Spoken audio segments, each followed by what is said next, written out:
2nd, 2019. Oh, sorry. You still good? Monday, July 22nd, 6:09 p.m. Select Board meeting. Are there any adjustments to the agenda, Dean? Capital budget discussion. Rick Bingham is here to lead us in a conversation. Yeah, so I was kind of, one of the things Dean had mentioned me is kind of coming in and just kind of guiding a conversation with you. It sounds like in the past you've had, he sent me a couple items that you guys have had in the past. What year was that? 97 to 202. 97 to 202. So I don't know if he's kind of shared that with you, but I kind of did rummage through that a little bit. But in creating a good capital budget, capital plan, so to speak, one of the first things you want to do is try to establish the assessment of needs. You know, what assets do you have in place? What's going to need to be replaced? The time frame that you're going to need to replace them. And also trying to come up with some preliminary ideas of what it's going to cost. Okay? So we're really, in that first part of capital budgeting, is really just trying to get to all the different things that are going to happen, and when we project they're going to happen, what they're going to cost. And so what we try to do with that is utilize that document to build into a separate piece or a component of the document that says, how are we going to fund those over those same timelines? So within those, there's those, each of the years you're going to have budgeted expenses based on needs. Usually, you know, during your assessment you determine this is when we're going to have this roof fixed. This is when we're going to replace this grader. This is when we're going to do the paving. And so you're having those needs built into the years, and then it's a matter of utilizing another dynamic, figuring out what you have in reserves at those points in time, and whether it's enough to cover those at that point in time. So it's really building two pieces of it, of saying, what are we going to need, and what are we going to have over this 5 or 10 year span. And so within that document, and I've seen it done a variety of ways, and kind of the, you know, Dean, the one that Dean pulled up, you know, I think if you go to that, what was the pages after that? That looked more like general operating kind of.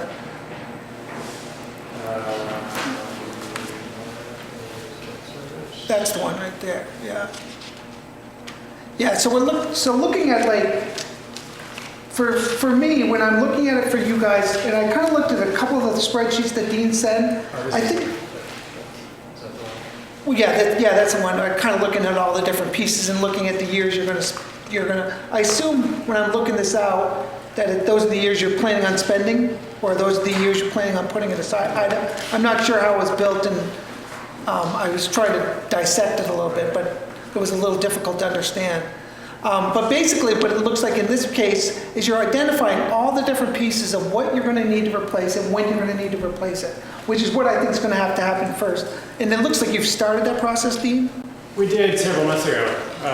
You know, we had a spreadsheet that was very preliminary, just kind of listing the different categories of the buildings, roads, and we hadn't gotten to the point of actually making estimates, except for some of the things we knew. Right. You know, the library we know. Right. Now, what's interesting is, since then, the town has broken out the two largest ones and are tracking them, what seems like pretty efficiently, in two different departments. So for Fire and Rescue has a capital reserve fund Right. that we manage and Yeah. track, and they generate that as a And nonprofit. that was going to be one of my questions. I thought that was the case. So all that health and safety is pretty much, Over there. yes, Right. and well managed. And then Yeah. the other piece is the roads and the highways is being done pretty much exclusively by the road commissioner, who then Exactly. comes and So it's says, not like an equipment replacement that you're looking at, but it is, if memory serves, even when I first came here, Dean, I remember you guys had dumped a lot of money into the roads, whether it was grading the roads. Yeah. Yes, the gravel roads, Reconstruction. and we talked about whether the life of that. I remember the first couple of years I was auditing, there was, I want to say 600,000 maybe dumped in it. Significant. Yeah, and so there's definitely expense there that, even at the time when we talked to the road commissioner, it sounded like, you know, he felt pretty good at that point that there were a number of good years left in those roads from when they did it, because they did a really solid job on it.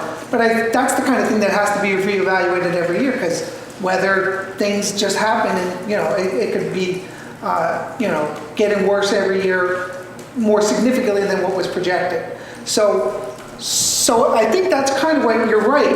I love the fact that in this town, you have that already broken out, because that is a piece, because there are different, 501c3, they have their own financial, they have their own reserves. It is good to have that piece kind of separated and broken out from you, but it's still what they are is still a part of your tax rate, so you still have to monitor that. Right. So, but then for me, the rest of it is about looking at, and this is where the one thing I think that will help you, that I thought about, and I kind of talked with my two partners about it, is one of the things that when I'm looking at, when I see stuff like this, some of this looks too small to be in a capital plan. It looks like it's like what I see: office furniture, cash register, gas vapor detector. When I start seeing things 2,500, 5,000, 10,000, your budget's big enough to usually absorb those within an operations and maintenance kind of component. You start getting into that kind of detail, it gets a little convoluted. It gets a little bit more, I think it's better to really try to focus on the large dollar volume and build those into the capital plans, so that when you're doing your needs assessment, you can still do the needs assessment for that small stuff just to know that you need it, but try to build that into your normal capital and repairs costs during the year with your normal budgeting.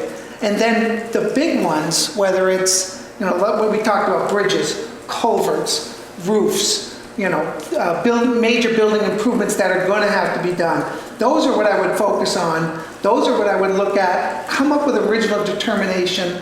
When do we think we're going to have to do this work for each of those components? Come up with a cost estimate for each of those components. Build in an inflation factor for the, this is what it would cost today. We'll build in an inflation factor for, a certain percentage over the next 10 years. It'll give you the cost, what it will be in 10 years. And all you're going to do is start tracking your reserves to see what are we going to have if we add this much each year. What will we have in reserves at each of these times? And you kind of keep that reserve balance running as you're spending down over those capital plans and seeing how much of your reserves are spending and saying, geez, this will put us negative, but then over the next 2 years, we'll build it back up. Or you know what, by year 4, we really had this much, but the only way to make this work is we're gonna have to borrow for these two things because they're too big. We won't have enough put into reserves.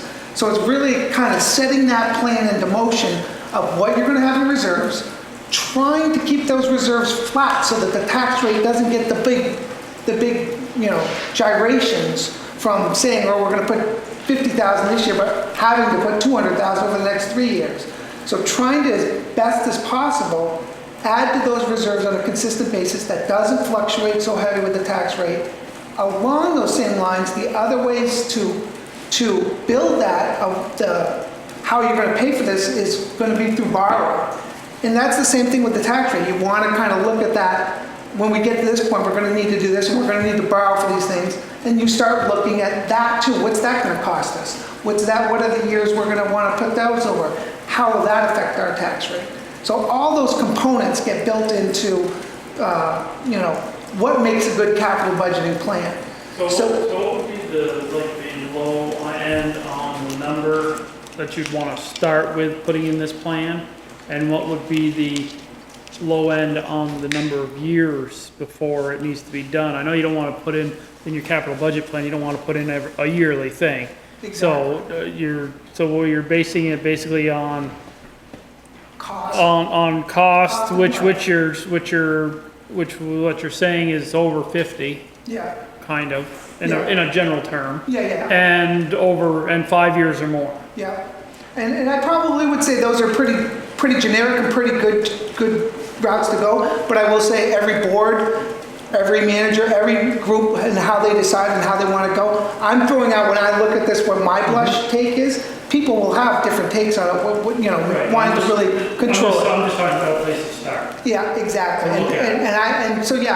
I would probably be looking at more along the lines of at least 25,000 and above in 5 years, at least, of what it's going to take to replace that. And then, from a granularity standpoint, I guess what I'm also hearing is we're not really looking at, let's look at each building as the capital. we're looking at what parts of it are gonna go over this threshold That's exactly to be right. planning for Exactly separately. right. And again, a lot of those components, you're not, some of them, they've broken down, like I said, gas vapor detector. That's, pretty generic. As far as, I can't imagine when it's gonna go and not go, and I think we'd be able to replace it fairly easily. But you do know the roof's got 25 years, or maybe 30, depending. But the beauty part about the capital budgeting is once you set it in motion, it really just needs to be revisited maybe once or twice a year. And during, it can even be at year end, saying, when you're starting, or during budgeting season, when you're starting to look at the budget. The one thing you don't want to let it do is stay stagnant, because there are constantly changing needs within the town. Things prioritized differently from 12 months ago from where they are now for any variety of factors. So that's one thing you just want to, and maybe what happened with the capital budget when it first started is it sort of just died off, right? Sort of lost its, once people set it up, they just maybe didn't go back to it. If it becomes a regular part of your process, and it doesn't have to be debilitating looking at it at every board meeting, a couple times a year, reestablishing the priorities, has anything changed? Have there been any new vehicles that we thought were going to last longer, it didn't?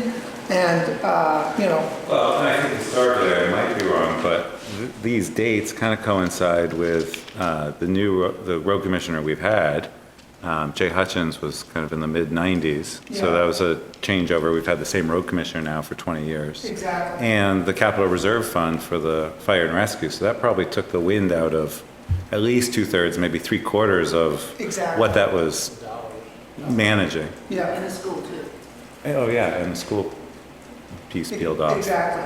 But I think, I really believe kind of knowing what the assets you do have, or kind of in my head, kind of guiding, I think you can, with a fairly high dollar threshold, come up with a much more easier way to establish what you're gonna need, and establish a spreadsheet in a way that is easy for everybody to understand, and then structure it so you can reprioritize and change and figure out how you're gonna fund each of the projects. And, you're really kind of visioning for the next 5 years, but you're really maybe even visioning for 10 years, and maybe even 15 years. But those next 5 years are really the years you're focusing on, because that is, the more current and really will have the most impact within the tax rate for the next 5 years, so. I guess one other thing I hear about annually during the budgeting season, the people who are most focused on it, is the conservation fund, is having the select board really be aware of what is the fund intended to service as far as liabilities, and what is a responsible size to keep in that fund? Are there standards or recommendations for? You're talking about reserve funds, or you're talking? Yeah, so for there, it's conservation. They want to have enough to, if a big project comes up, that it's not going to call for a big ask in 1 year. Right. And that it be there. And at the same time, being fiscally responsible and not Yeah. asking the townspeople to sock away a bunch of money that's just Yeah. sitting idle. And all I guess I'm going to say is the answer to that question is the capital budget. It really is, building this thing will tell you, oh, we know we're going to have to redo this project in 3 or 4 years, and it's going to cost us $200,000. We already know we don't have enough in reserves, so we're going to have to figure that out, or delay the project 2 years. But the capital budget is figuring out when you plan to do these things and what you have in reserves right now.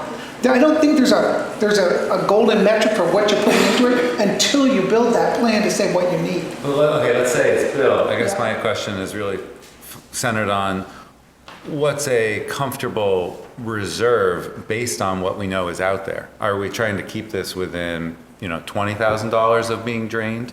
And what line is? I don't think there's I think at certain points, if you're building the capital plan right, you will be drained. And at certain points, you will be well overfunded. Got But it. the only way to do it, that range and where you get to, the only effect will be the emergency things that you just didn't see.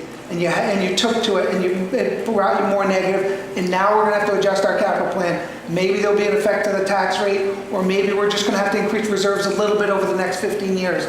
But those are the emergency things that affect it. And I have seen it, and I was looking at a couple spreadsheets today where I saw people going negative going negative another year, then, but still adding to it every year, but still then having to build it back up, trying to manage their debt load and trying to manage what they're putting into reserves, that's the delicate balance. Got it. Yep. Anybody have any And idea? it's just this, whatever the threshold, I don't think they're actually related, but whatever threshold is to put in the capital budget, if we have something below that, we're just gonna expense it. Yeah, you're just gonna basically, it's still planned for in your regular operations budget, is Got it, really what it's yeah. designed for, yeah. What is your name for the record? Richard Brigham? How do you go negative in a reserve fund? Well, you could be borrowing from your due to froms, your general fund could have a fund balance, and any variety of other reserve funds might be having due to from, a lot of places, and I think Mary does, consolidates all their cash. So a lot of it, you've got cash coming in from this, you'll pay a little bit of interest because you're negative, but that's just the way that goes, so. And I'm not talking severely negative, because you don't want to do that. That's why you get to the point where you end up either having to lease or bond or do something like that beyond the reserve, so. So also, will we be looking at payments that we have to make over the next, Exactly. And You know, you'd be using different that- bonds. You'd be using that as a guide. Yeah. Just like when you're building your regular general fund budget and looking at what you're putting into reserves, now you're still looking at that debt load and managing that as well. Understand, geez, in 2030, we're really planning on doing a whole new addition to the library. But I know you're not here, but giving an example, then you're building it, you're figuring out exactly what it's going to take and getting to that point and making sure you're saving enough.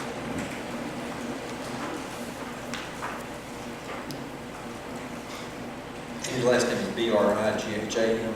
Yep. okay, so Good.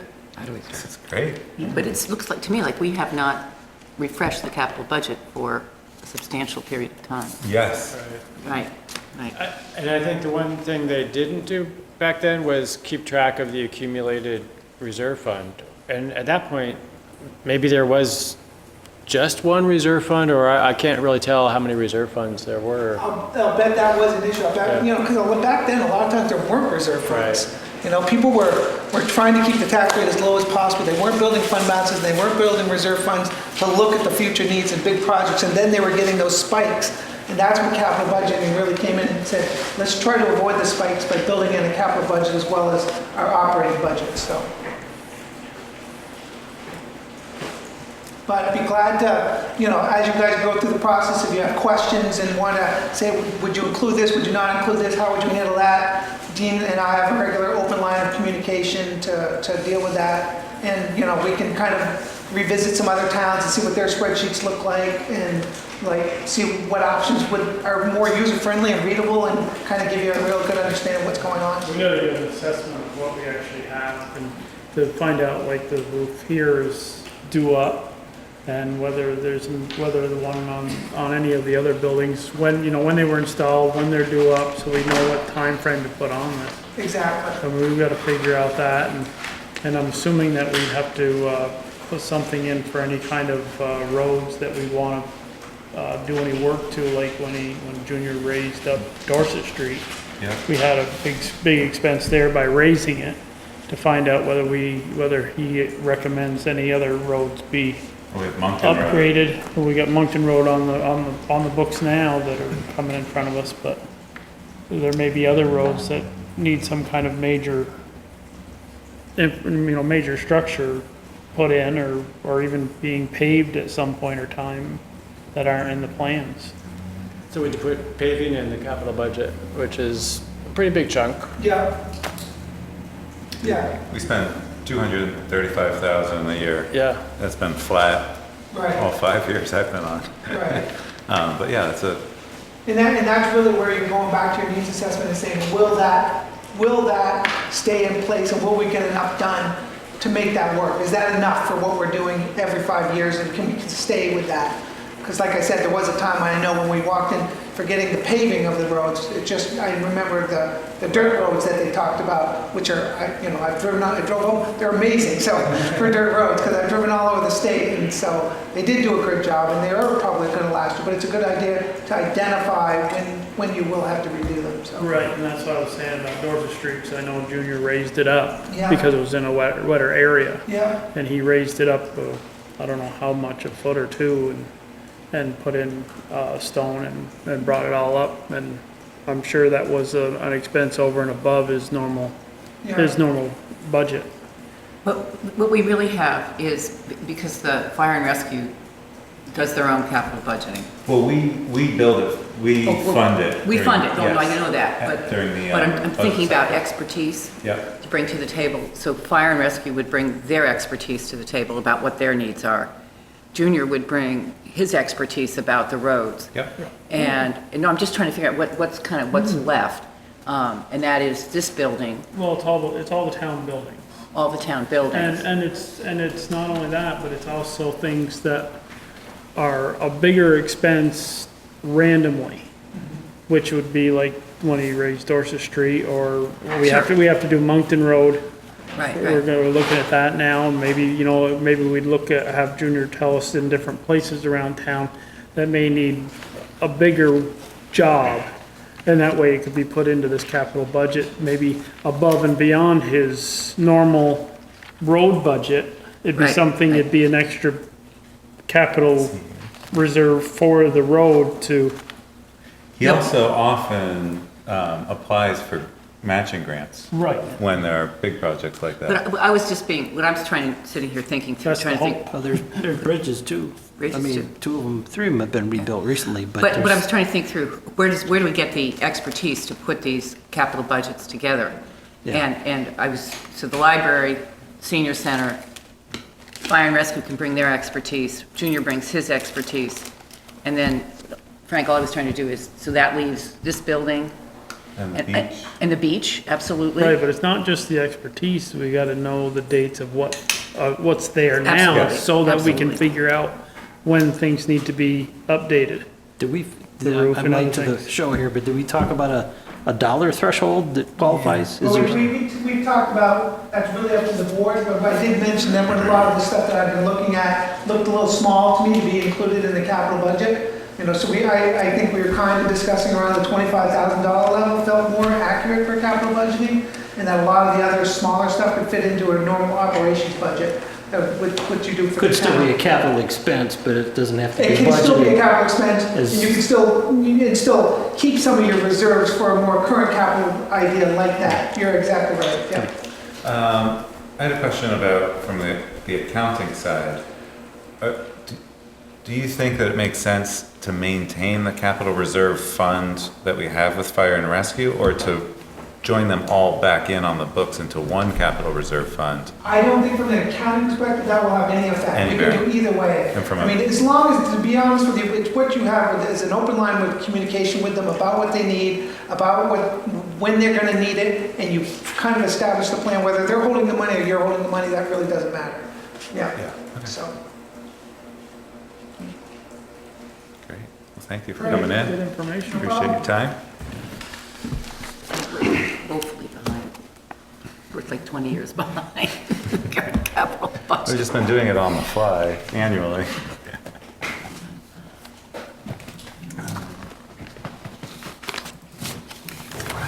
But what I was thinking about was how are we going, to build this, don't we, what I was trying to say is we inquire, we have to prove it, but we inquire from all these pieces To get the historical. and to ask them, what are you gonna need over the next 10, 20 years?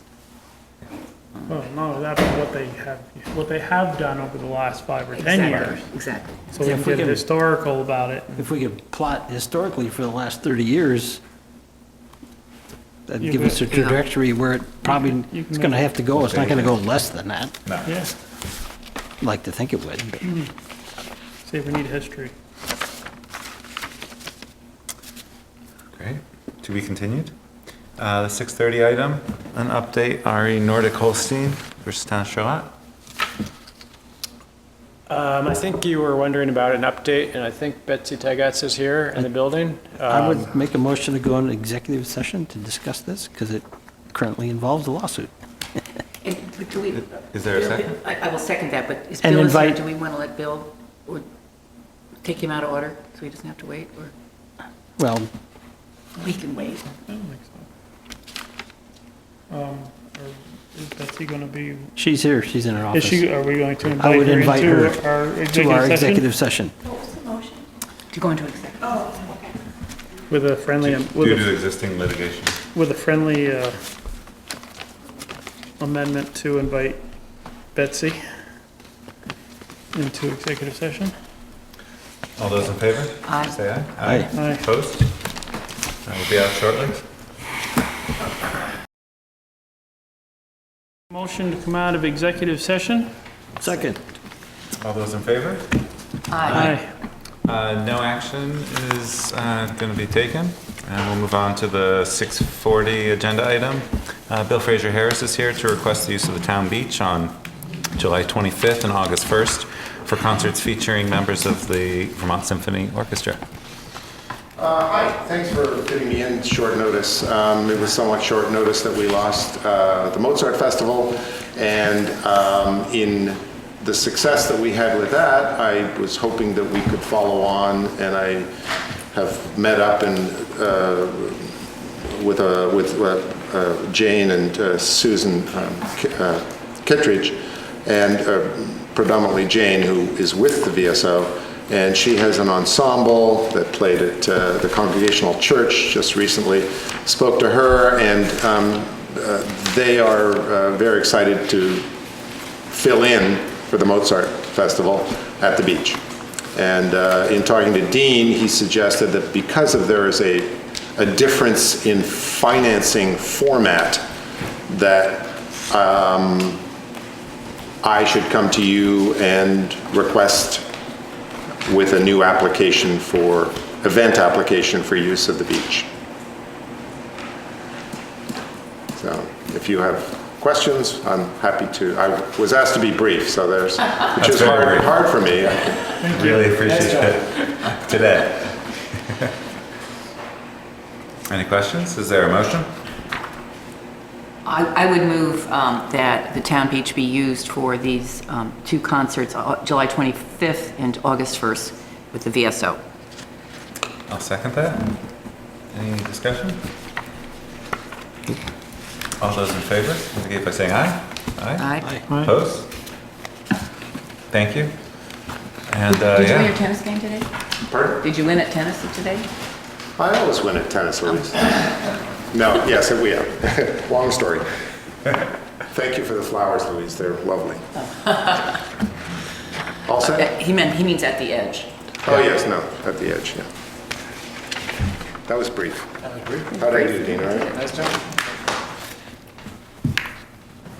The 650 agenda item, Thompson's Point Association's water system, easement from the town to the association.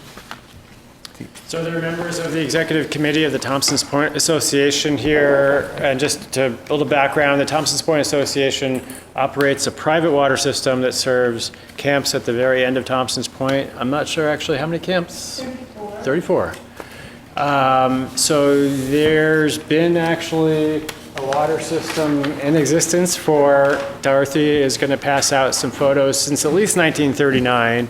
Wow. There hasn't. I think it's 1921, but this happens to be a 39 photo that, if you haven't gone there, my son-in-law, our son-in-law, built a website called thompsonspoint.org, and it has a history of all the cottages. Wow. Very old photographs, and some up-to-date stuff as well, but it's really, and I was able to pick this off, it's not as sharp. And one of these people in the boat is actually my father's cousin, who owned our camp, and I inherited it from her. And we've been in the family since 1915, that particular camp. Well, you were way ahead of your time because there's wind power. It's too bad we couldn't go back to it. You want your notes? Yeah, well, so I've sort of been elected the person to speak about it. And as we've just said, it's been there for about 100 years. And pipes, iron and plastic pipes go all throughout the lease land which you own.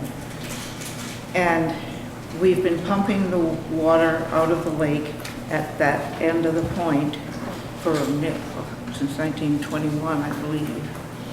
And treating it, well, probably not then, but we've been treating it and discovered that our system was basically antique and out of date, and we just couldn't maintain it efficiently.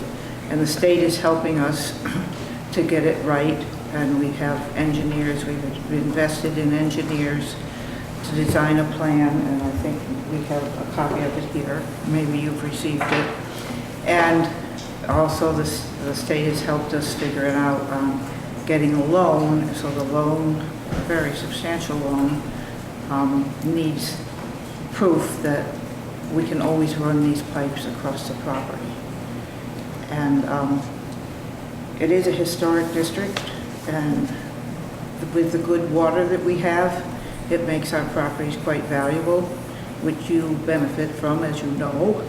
And also, I'd like to point out the fact that not just Thompson's Point Association, but Flat Rock and North Shore all got together and paid for the new septic system to keep the lake clean. I've been going there for 50 years, and some camps even at that time were straight piping. So it's good that and there were a lot of septic tanks leaking as well, I'm sure. So we've really worked at cleaning that up, and so we'd like to have this. And because another problem, if we don't have this water system, we would have to have wells, and as you know, the wells in Charlotte are not very tasty. But the other problem is, because of the wastewater system, many of us would not be able to meet isolation distances for a well. So we really, really, really need this, and we appreciate you squeezing us in on your busy summer program. Can I just ask for information? How do you treat the water? What's your method of treating it? That's a curiosity. Well, it's a formula. They have It's turbidity. You probably know more than I do, Lindsay. It's quite an elaborate set of filters. Okay. And then chlorine is added. And we're under the state's testing program, so we have a level 4 operator who supervises everything.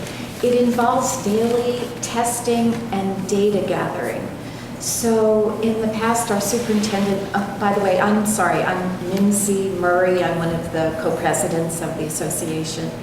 So in the past, our superintendent has done that data gathering and testing, and we're just, the other way to do it is to outsource it and have a level 4 company come in and do it, but it's highly regulated. In fact, today, from the morning sample that's picked up at my camp, we found out about the cyanobacteria in the lake water. That's one of the things we do too. So I would just add to what Dot said that as you probably, like the easement situation, there has been no formal legal structure for our association for all this time. It's been purely voluntary membership. And so in order to do this project and finance it, we have had to bind ourselves to the association so that the state will lend us money. And it's been very heartening. We've really had a great support from membership. Right now there are 34. One person has definitely opted out to do a well. We have 30 definite yeses, and we're hoping we'll get a couple more, maybe 3. So we think that's really, really good. People are very supportive. I think the 3 people who haven't signed up have a problem with a death in the family of someone who has to sign something, so they have to figure out how to get that done. I honestly think at least 2 of the 3 will be joining. Well, the well comment is interesting because they're supposed to come to the select board for permission to drill a well. Oh, definitely. The one has. He did. So he has one already? Okay. Why not?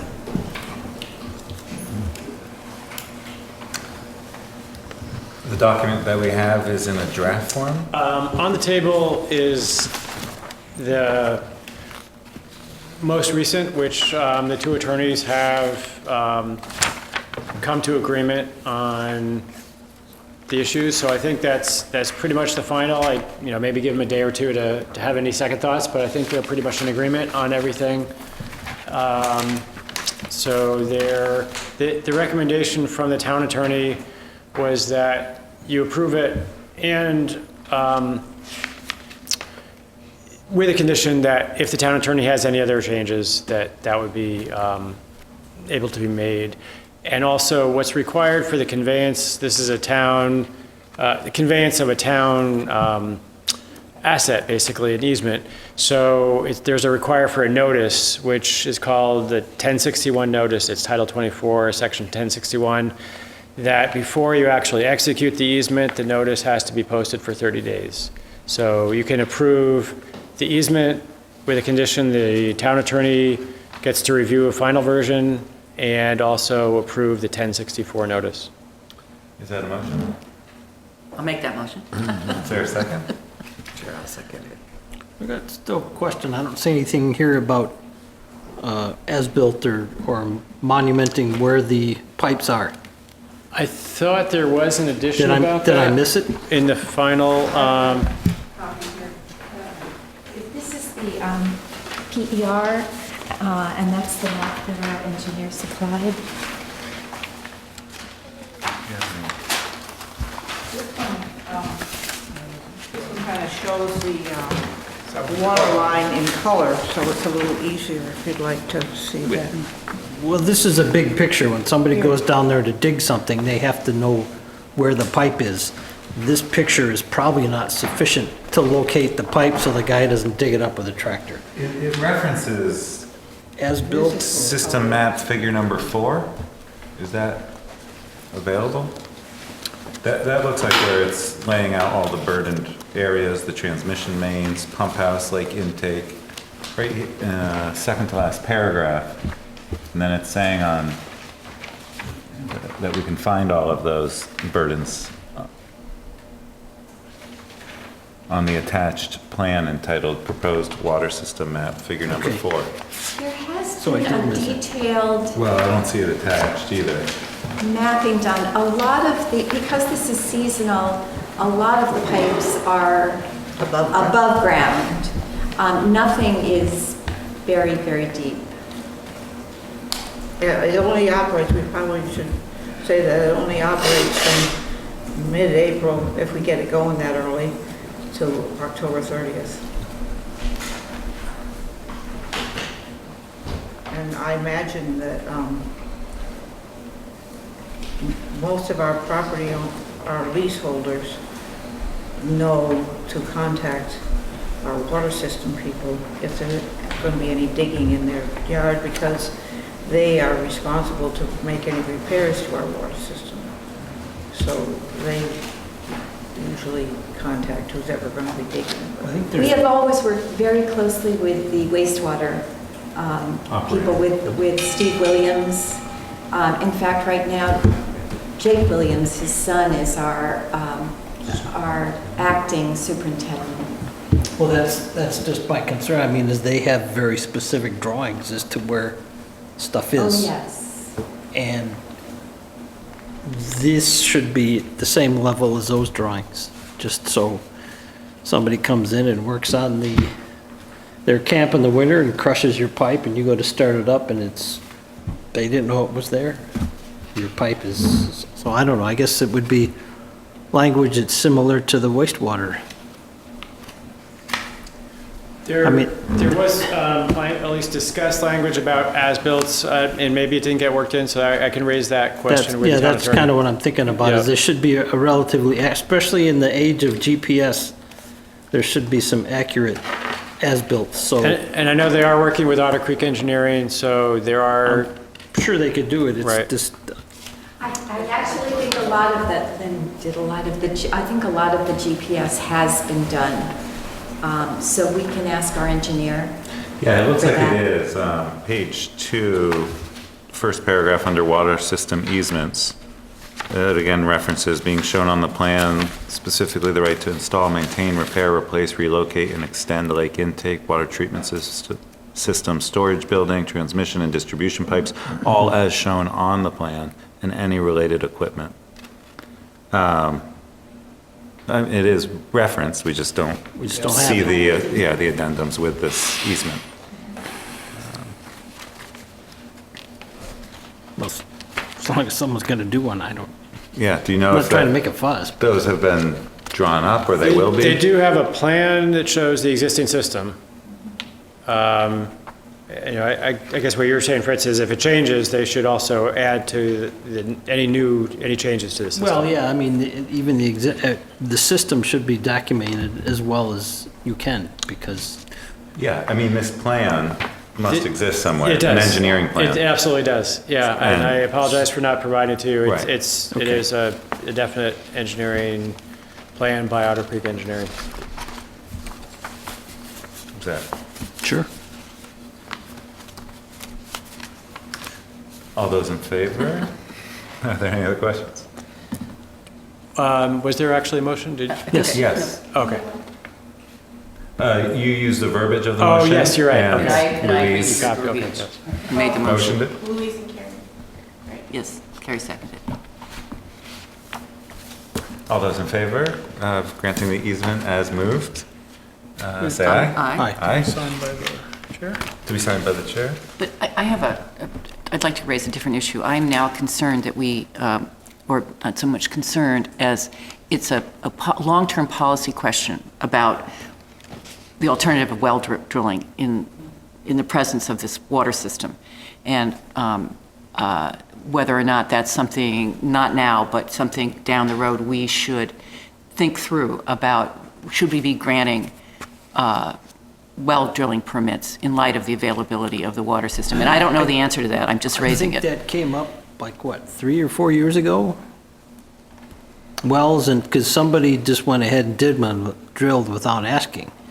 They said, well, this is my house, and the well driller said, okay, I'll just plop the hole right here. Yeah, So, but I mean, but my point is, if we are required to approve of someone to drill a well, we need to think through whether that, in light of the availability of the water system, whether granting well drilling permits, or whatever we're calling them, is a good public policy. I don't know the answer to that, just raising it. in lieu of using, I mean, water that's, system. yeah, the sewer system wiped out the private septic Yeah. issue. So perhaps the Well, I'm just raising water it. system may eliminate future well drilling, depending. This water's so much better than well water. Soft water. Doesn't smell like sulfur. And it's cold. Naylor, Naylor, I prefer Dorothy.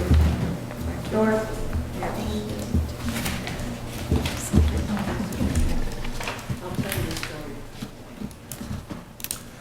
All right. Well, thank you for doing all of the legwork. Thank you. And good luck with the system build-out. Hopefully you get the last 3. Yeah. Thanks to you for getting us in and being so accepting. Thank you. The goal is to have this up and working next spring. Good luck. Thank you. Thank you. The 7 o'clock agenda item, public comment.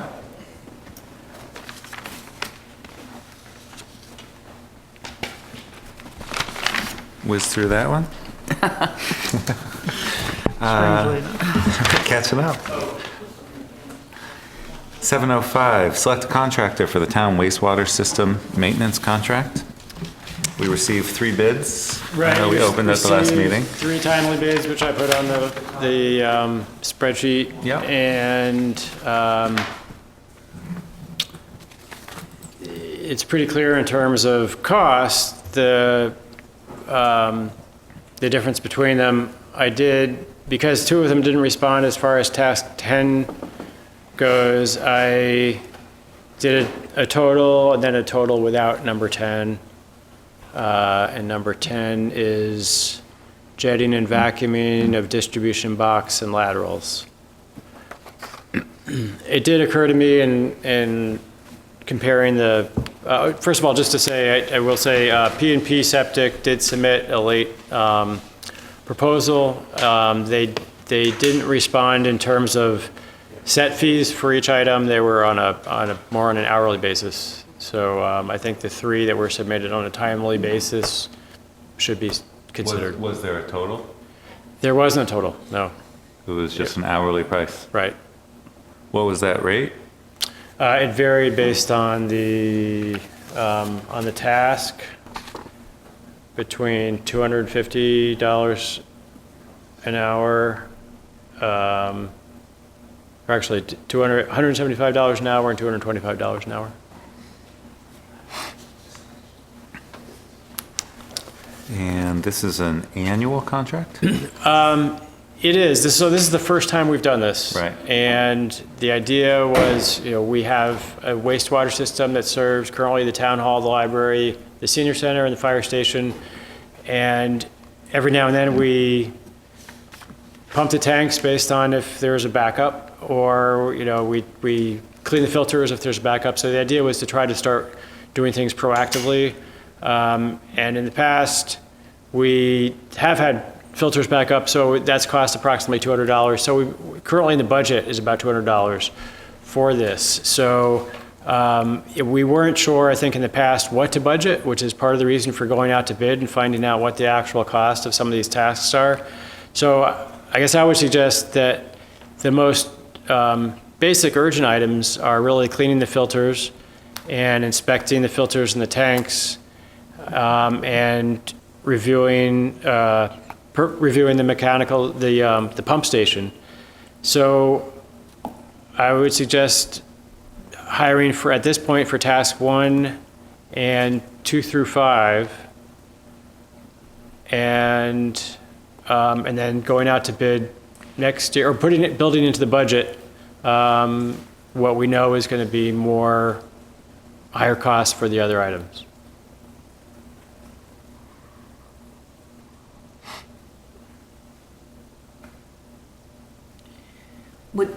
Dean, if the folks who bid on this, they broke it down at our request. At our request, right. But was their expectation that they would be able to, that this was a contract for all of the services? Each item was listed separately, so hypothetically, they would have liked to get a contract for everything. And, you might say, did they price it accordingly? I think we can ask them, would they like a contract for, certain tasks? And I think that would, maybe a negotiation, but I think that's, I would think the explanation that it's a budgetary issue, and we're not, what we don't do in this budget cycle, we certainly should do in the next one. Right. Because this is all deferred maintenance.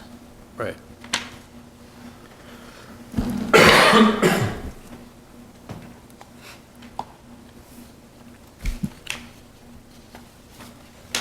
Well, it looks like Wind River Environmental is the low bidder.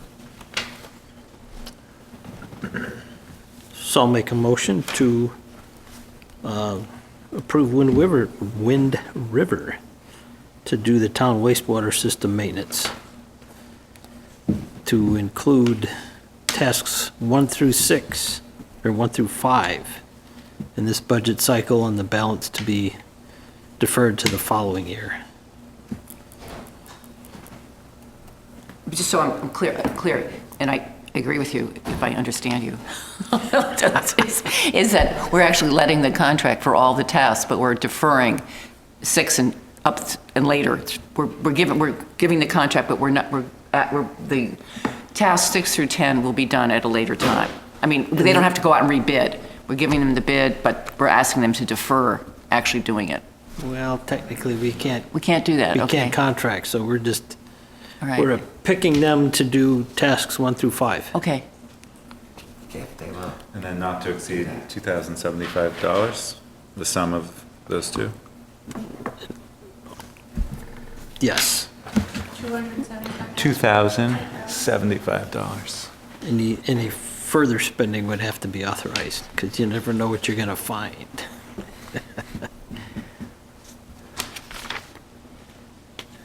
Is there a second? I'll second it. Any more questions or discussion? All those in favor indicate by saying aye. Aye. Opposed? Passes 5-0. Capital budget material here? Yeah. That's under 25, but not necessarily. Things go badly. Something to be included in our, it's gonna break one of these days. Yeah. Thought. 7:15, an RFP for engineering services for Moncton Road repair has been prepared. Yep. So the, I did a draft request for bids for the engineering, based on the scope of work provided by DuBois and King, for the purpose of going out to bid for engineering services. And, their estimate was around 50,000 for this step. We are eligible for a grant from the state, which the state has indicated it is likely will be granted, which would cover 80% of that. The rest would come out of the highway budget.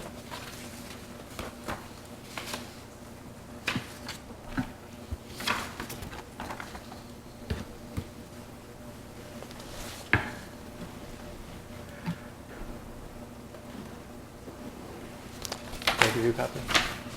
Did I give you a copy of this? Okay.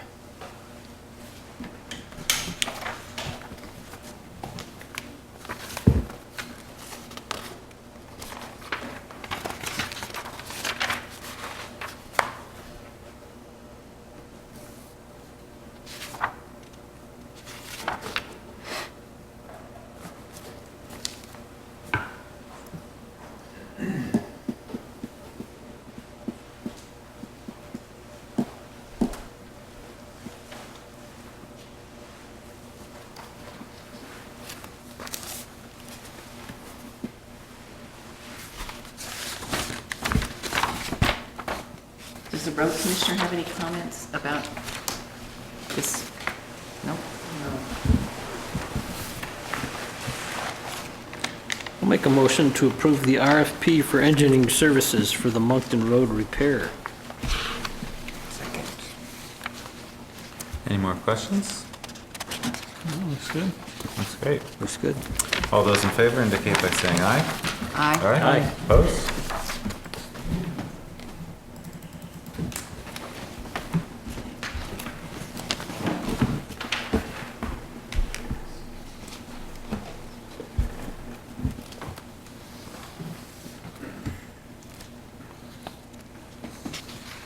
Good. I think we can start it a little early.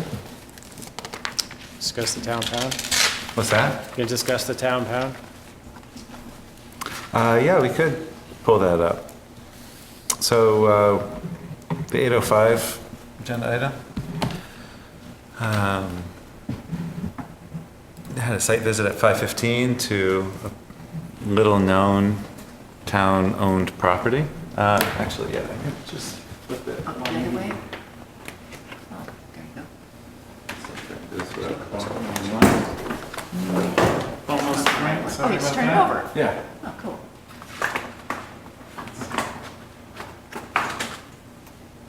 So, Churchill. Actually not shown, that's right. Yeah, right here. Well, Look at that. look at that. Town, It should be, Conserved in public lands. town-owned land, it should be in gray. yep, So it is not. That's the right map. okay. I wonder we never know about it. Yeah, that's the one. It is Lots of woods. lots of woods. a landlocked, buggy, wet, How many acres? ivy, found an ivy infested piece of property. Yes. I think it's at like something like 33. 33 what? What'd you say? How many acres? My guess is in the range of 30 to 40 acres. I'm sorry. I looked, it was around 33, I believe. I looked it up on Okay. the A&R maps. Okay. Sounds right. It's gotta be close. It's got a trail that somebody maintains on it. And there was clearly, we were granted access through the adjoining landowners, and there's a gravel, clearly there had been a gravel path there. But and there's a historic wall, Rock wall, rock walls, old historic stove old historic stove. / gun target, Some barbed wire. some barbed wire. And what do we do with it? I know. Anything? Peter? Is there any history, what immediately comes to my mind is wastewater and water. I don't know if there's ever been any testing done there or not? I have no formal expertise in hydrology. It's a lot of ledge and the soil seemed fairly clay-like in nature. But we had the same thought when we were there, being that much property. It seems like it could be worth investigating. We did find a few unnaturally round holes about 3 feet deep and sloping that don't look very new, so it's possible someone has already done that at some point. Is it access from Route 7 or? It is landlocked. There is no formal legal access to it. But we did get to it with permission from Route 7, from the pull-off, where there's a chain link fence there. And the piece of property that you see to its west is for sale, Up here. that piece there. Listed by Chris Von Trapp. There's a sign on the chain link fence there at the pull-off. That belongs to Harriet. I think so. Happy? Happy Patrick. Yeah, happy. Does anybody know what it used to belong to? Or how access used to be? Katie? I can't give you a complete history, but I do know the first time in modern memory that people realized we owned it was in the 1984, I think, 88 town plan. We did a really thorough, we had a lot of committees looking at different things, and one committee was doing a lot of research into town properties and discovered that the town owned that. And nobody really realized it for years. And apparently it was where loose cattle and livestock would be herded. So pound was not pound as in dog that we might think of today, but it was where livestock that was on the loose was impounded till owners could come get it. Or it's what we were told when we were doing the research. That's the sum total of my knowledge. And it was not active then? No, long since. In fact, when the committee working on it, sort of everybody was like, who knew? So I think for many, many years, nobody had even realized town owned it. So that's all I know about it. So Peter, what are the big critical land use needs in the town? You mentioned septic and water. Wastewater and water. Wastewater and water. Would any crazy idea, any value in buying the adjacent piece and using that for wastewater? But you'd have to pump it from someplace. I think it'd be worthwhile to definitely find out what is available on that property, and based on that, maybe the town should consider that. It's Happy Patrick's parcel that's to the north, right? Yeah. Maybe west. our planning engineer that does the town wastewater stuff can give it a cursory review from maps like USGS for soil and give us a brief, what are the odds of finding something there kind of description. It shouldn't cost too much money, but to do it from maps without field surveying. Do you want an estimate first before he proceeds, or just go ahead and do it? Or Well, it can't take more than a couple of hours, I would think. give him that maximum Yeah, just Less tell than a them, thousand. we want them Less to than a just thousand. look at some maps for, 2 hours worth of, this is, Okay, then.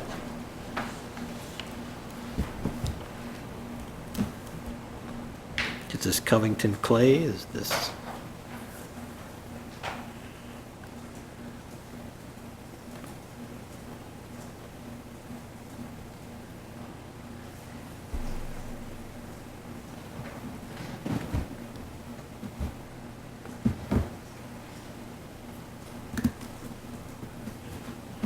Great.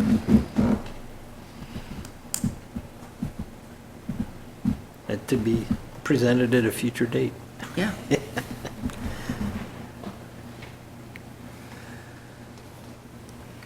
I still think that'd be good for the Charlotte Casino. 30 stories, Lakeview. Lakeview. Change the land use above 35 feet. Of course, if you found an Indian that lived there. Yes.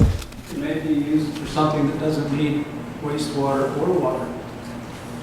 It doesn't necessarily need, maybe there's a use that doesn't require septic or wastewater, like a park or overlook, something that, not everything needs to be developed. Could be a nice trail, could be many things that could be of interest that. I think the unspoken intent of investigating the wastewater is thinking about additional wastewater availability for the village center, so that site, if it were available, would not actually be developed, but it would increase capacity for the village. Pumping way up there, from here.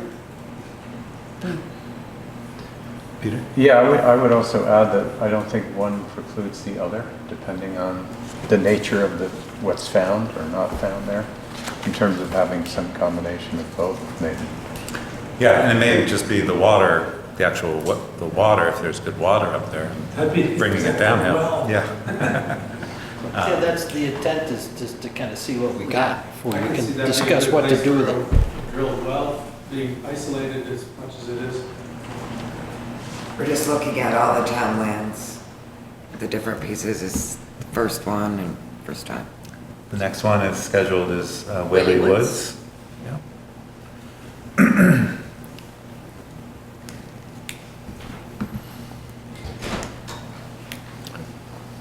Great.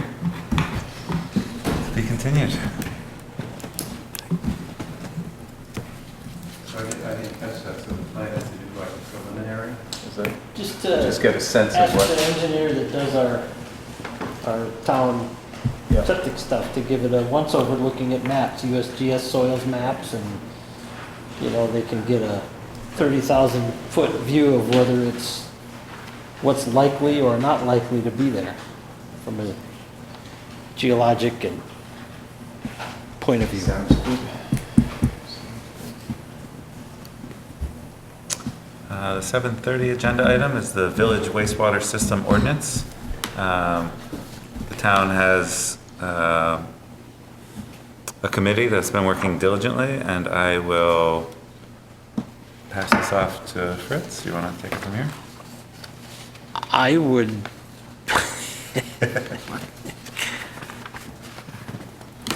I will defer to other committee members.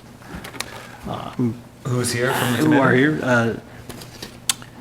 Peter Johnson, representative from the Planning Commission. Kate Lampton, member at large, former town planner. Dave Marshall, Churchill Road. I'm sorry, I did ask Dave Dave's, I think, whether it's by elected or de facto chair of the committee, to provide a brief overview, and I think some of the discussion that's happened most recently regarding requirements or not requirements for having exhausted capacities. Very good.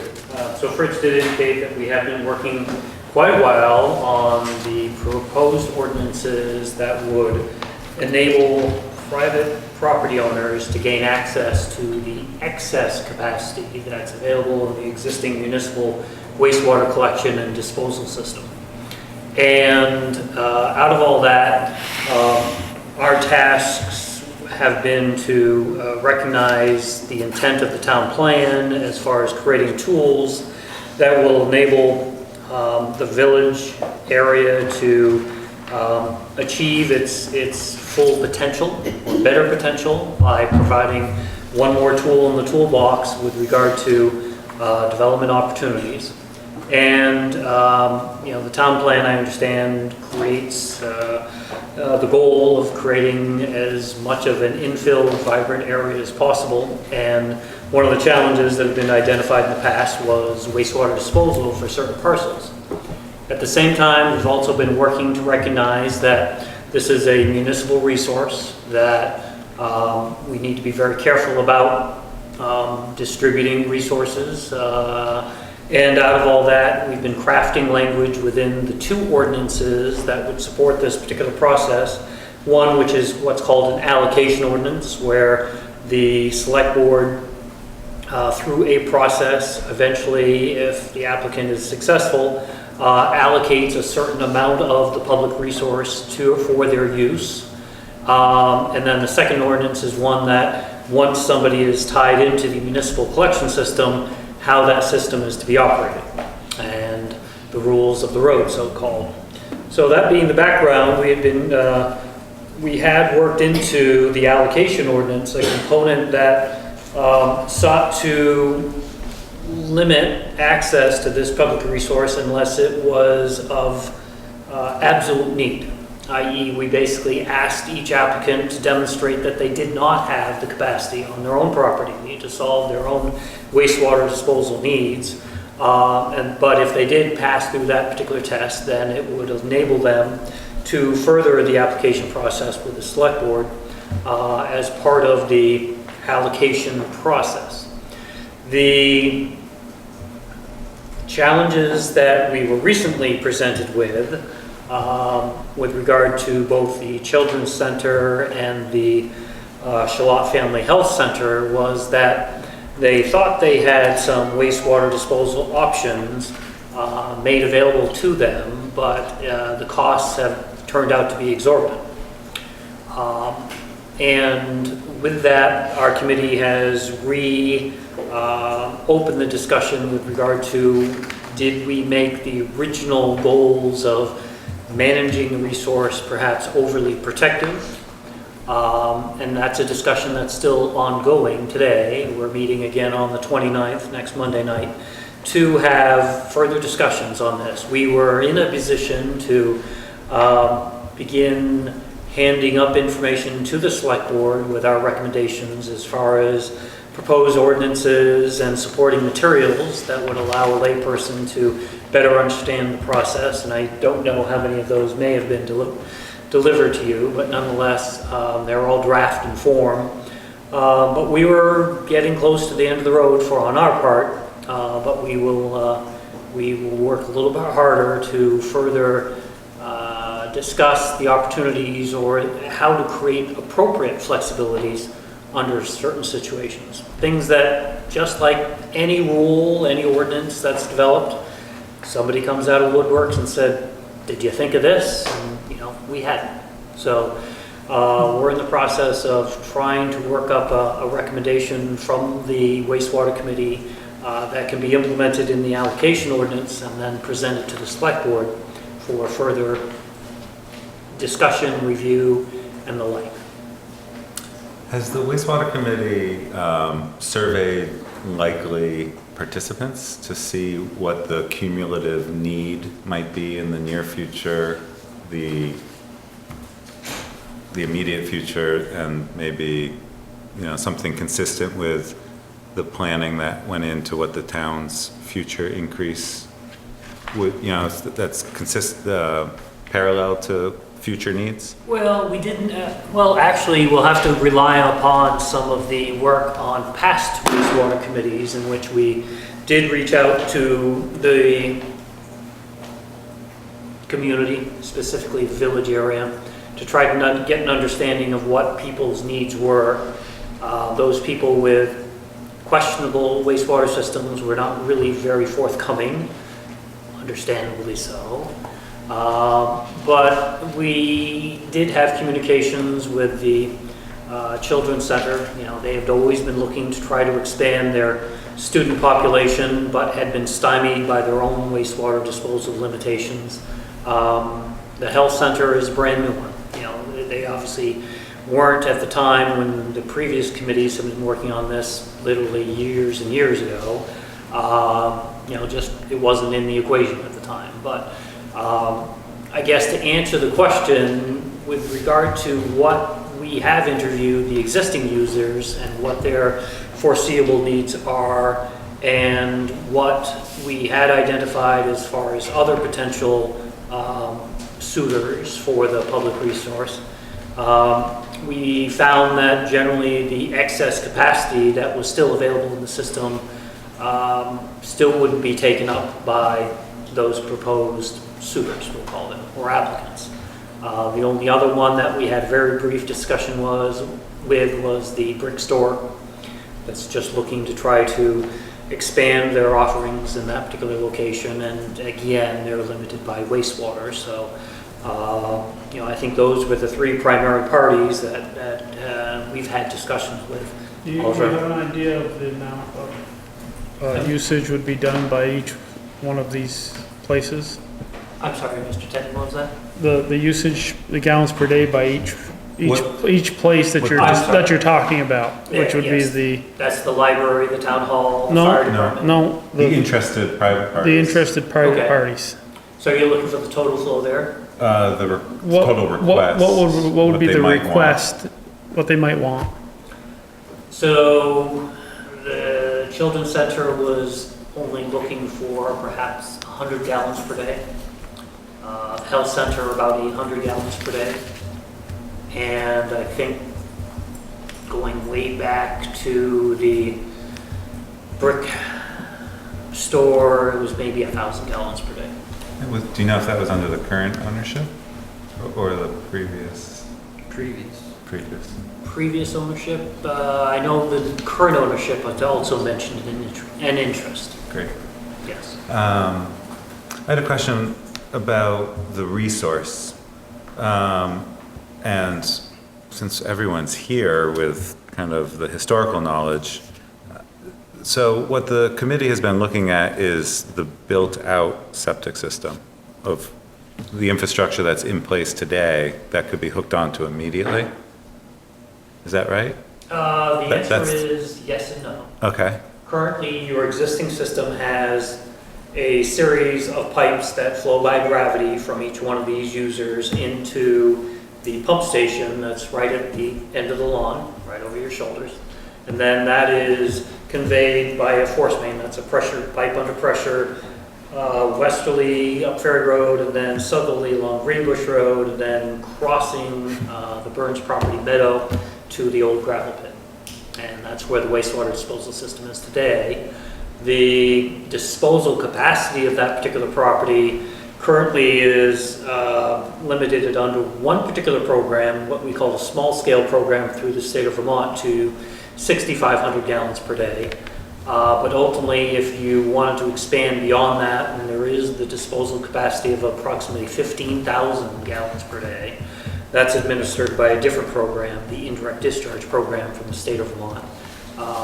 And Peter, would that be, is the 15,000, is that in addition to the 6,500, or would that be a total number? With the 6,500. Because that's a total number. Yeah. And that's only at that location? The general location. So the existing system, and then heading back a little bit further to the east, where the gravel pit extends. I was just wondering if that included in here it says satellite. The town also controls a number of satellite wastewater disposal sites, and it's So there are with a number a of- total of 14,370. Frank's been doing his homework again. That is correct.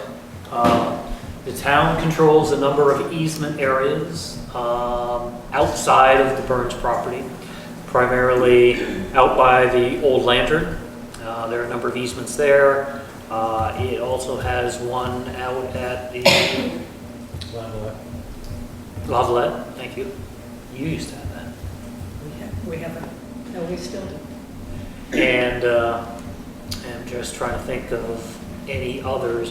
One of the things that was pointed out recently as far as the wastewater easements out at the old Lantern is that those can only be limited to municipal use. So they can't be opened up to private use or anything of that nature. So that language still needs to be vetted further as far as whether or not they truly could be utilized as part of a municipal collection and disposal system. You could definitely use it for your own municipal buildings today, but right now we found that that wasn't economical to go and construct a new system to take care of this in favor of releasing all of the disposal capacity on the Burns property for perhaps a municipal collection system. There just wasn't the demand for that particular type of thing at this point in time. So I don't know if that answers the question, but at least this gets us partway there. Thank you. And then when the committee came up with the metric for future increase, looking at this, what is it, the town hall, the library, fire and rescue, looking at 260 extra gallons per day. Is that, what type of future is that? Is that 5 years from now, 10 years from now, 20 years? We were looking at a time frame of 20 to 40 years. 20 to 40 years from Yes. now? Okay. And then, is that the same with the senior centers? Senior Center, we went directly to and asked them what they understood their program was. And of course, all the answers are only as good as what somebody can envision further out. That being the background, we found that the existing disposal capacity that had been allocated to their particular building covered a lot of their future needs, although there was some expansion from that. But as far as a percentage increase, it was much smaller than the others. And so, They have to build a parking garage before they can expand very far. that's limiting it, their surface, I impermeable think so. surface. I guess my other question, so those are not, neither of those seem like immediate needs. That's correct. And then, I guess the other thing I'm not familiar with and hoping to learn from your expertise is how the permitting is allocated from the state. You know, a house is based on bedrooms, but here it's gallons per day. And that's based on the type of building it is, the type of use? The type of use. So the state of Vermont has adopted a table of uses, and estimated flows go with each use and the intensity of that use. And when we're dealing with residential units, it's much easier to understand in the fact that the state uses bedrooms as being the template or the measuring device on how much wastewater will be coming out of a building. When it comes to commercial uses, then it's a little bit more challenging, and that they've used a very large database to create their particular menu of design flows for each particular type of use. So a building like this, we would be counting the number of employees, how many people would be attending the open meeting rooms, and all of those would generate a design flow. Over at the senior center, it would be based on not only their meeting space, but also the number of meals that they create and serve each day. So there's a certain number of gallons per day for each meal. So that's all part of the equation.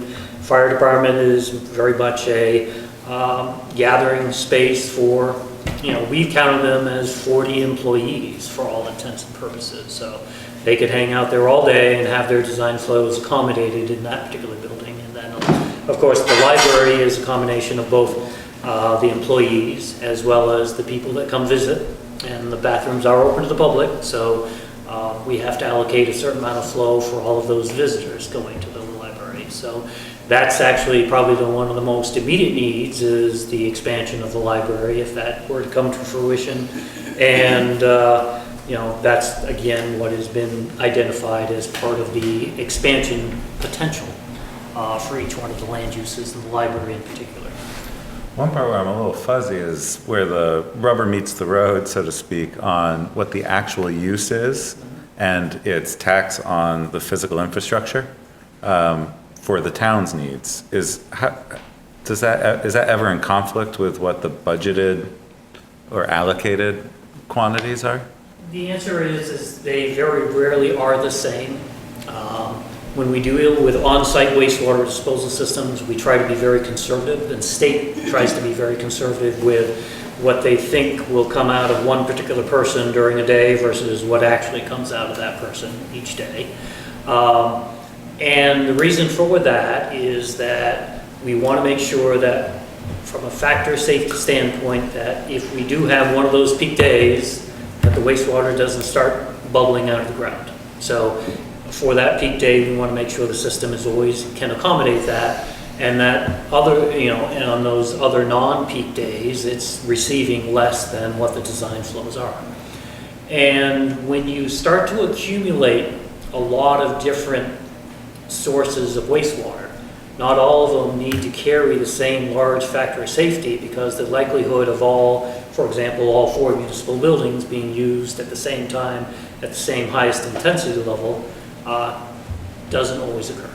So the factors, the state has recognized that there's some reduction in those factors of safety that can be accommodated in the system as the systems get larger and larger and larger.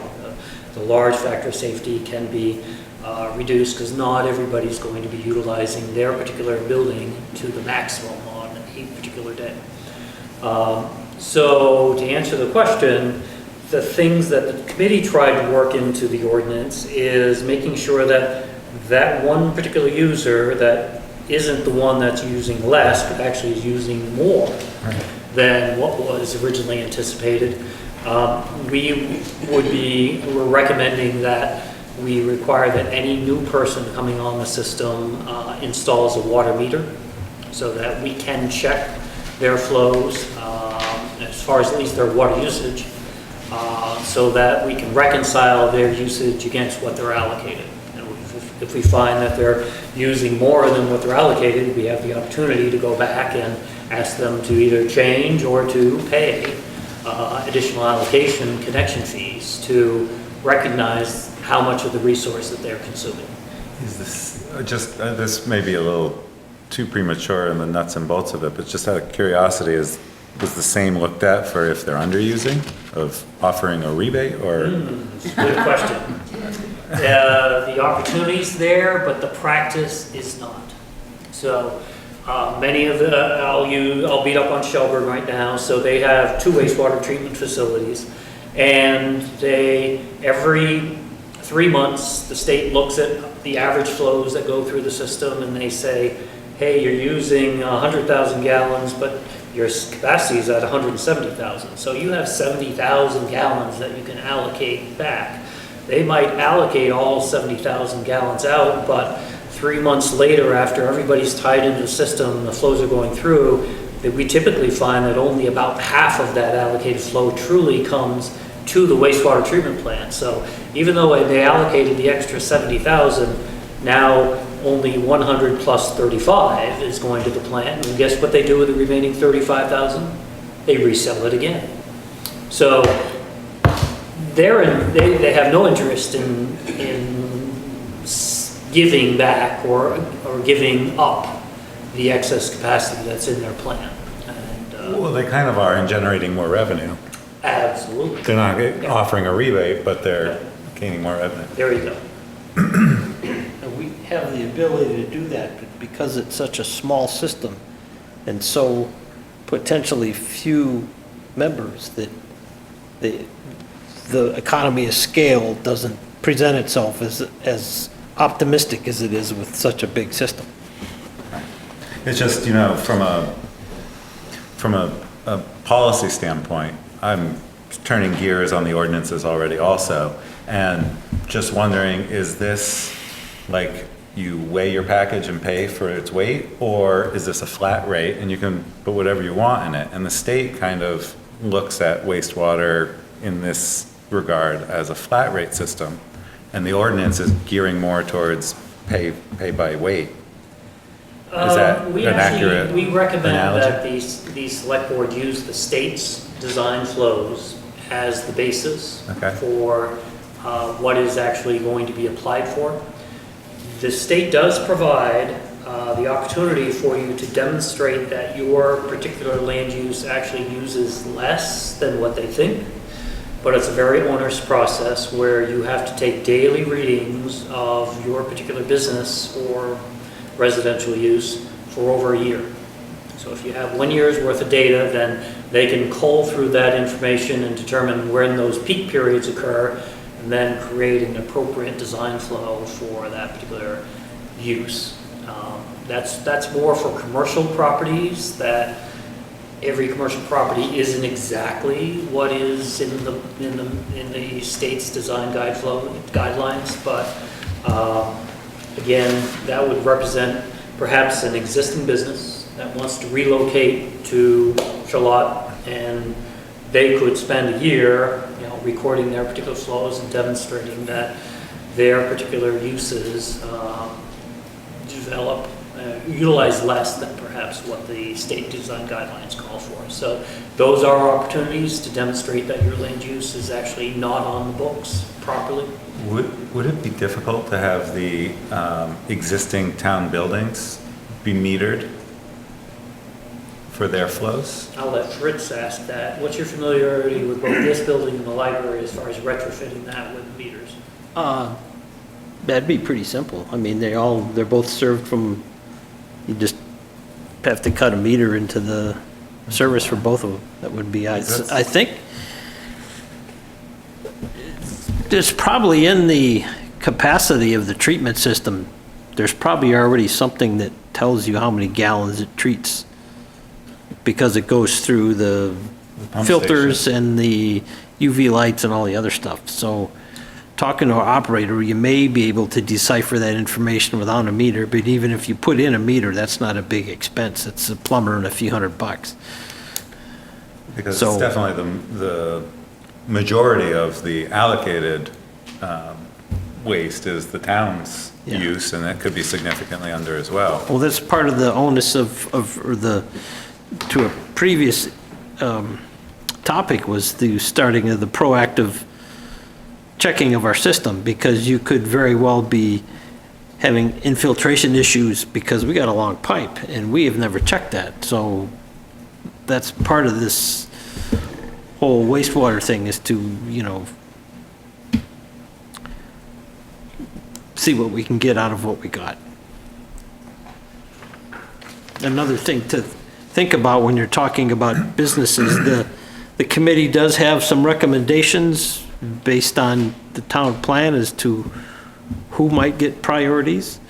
You also have to consider that different businesses have a different type of effluent. While one person may have 50 gallons and other person's, a brewery's 50 gallons is going to be thought of a whole lot differently. So also there's accommodations in what we have done to the ability to test if we feel we need to see what they're actually putting down the system. But the town plan says they want housing development and commercial development in the village. Where this is stating the first priority is going to go to commercial businesses, and the second is the first is the town, the second is the commercial use, and then the third is senior and affordable housing. It doesn't say anything about regular housing at all here, first of all. And then our town plan doesn't prioritize saying that we want commercial in our village first, and then we want housing second. So I'm not saying that it isn't right, I'm just saying that, Well, that's, I'm just trying to come up with the reasoning why that would be put here. why would you zone a town commercial if you didn't desire to have the commercial located in one spot?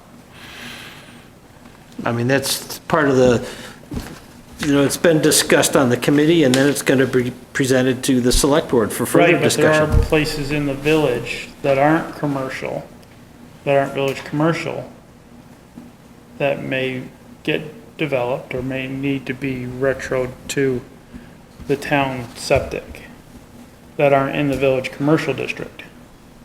They're just in the village district. Oh, Well, the focus,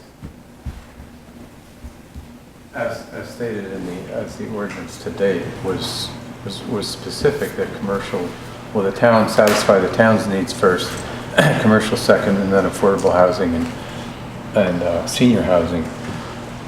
Specifically because our thinking was that commercial really benefits the town in general the most.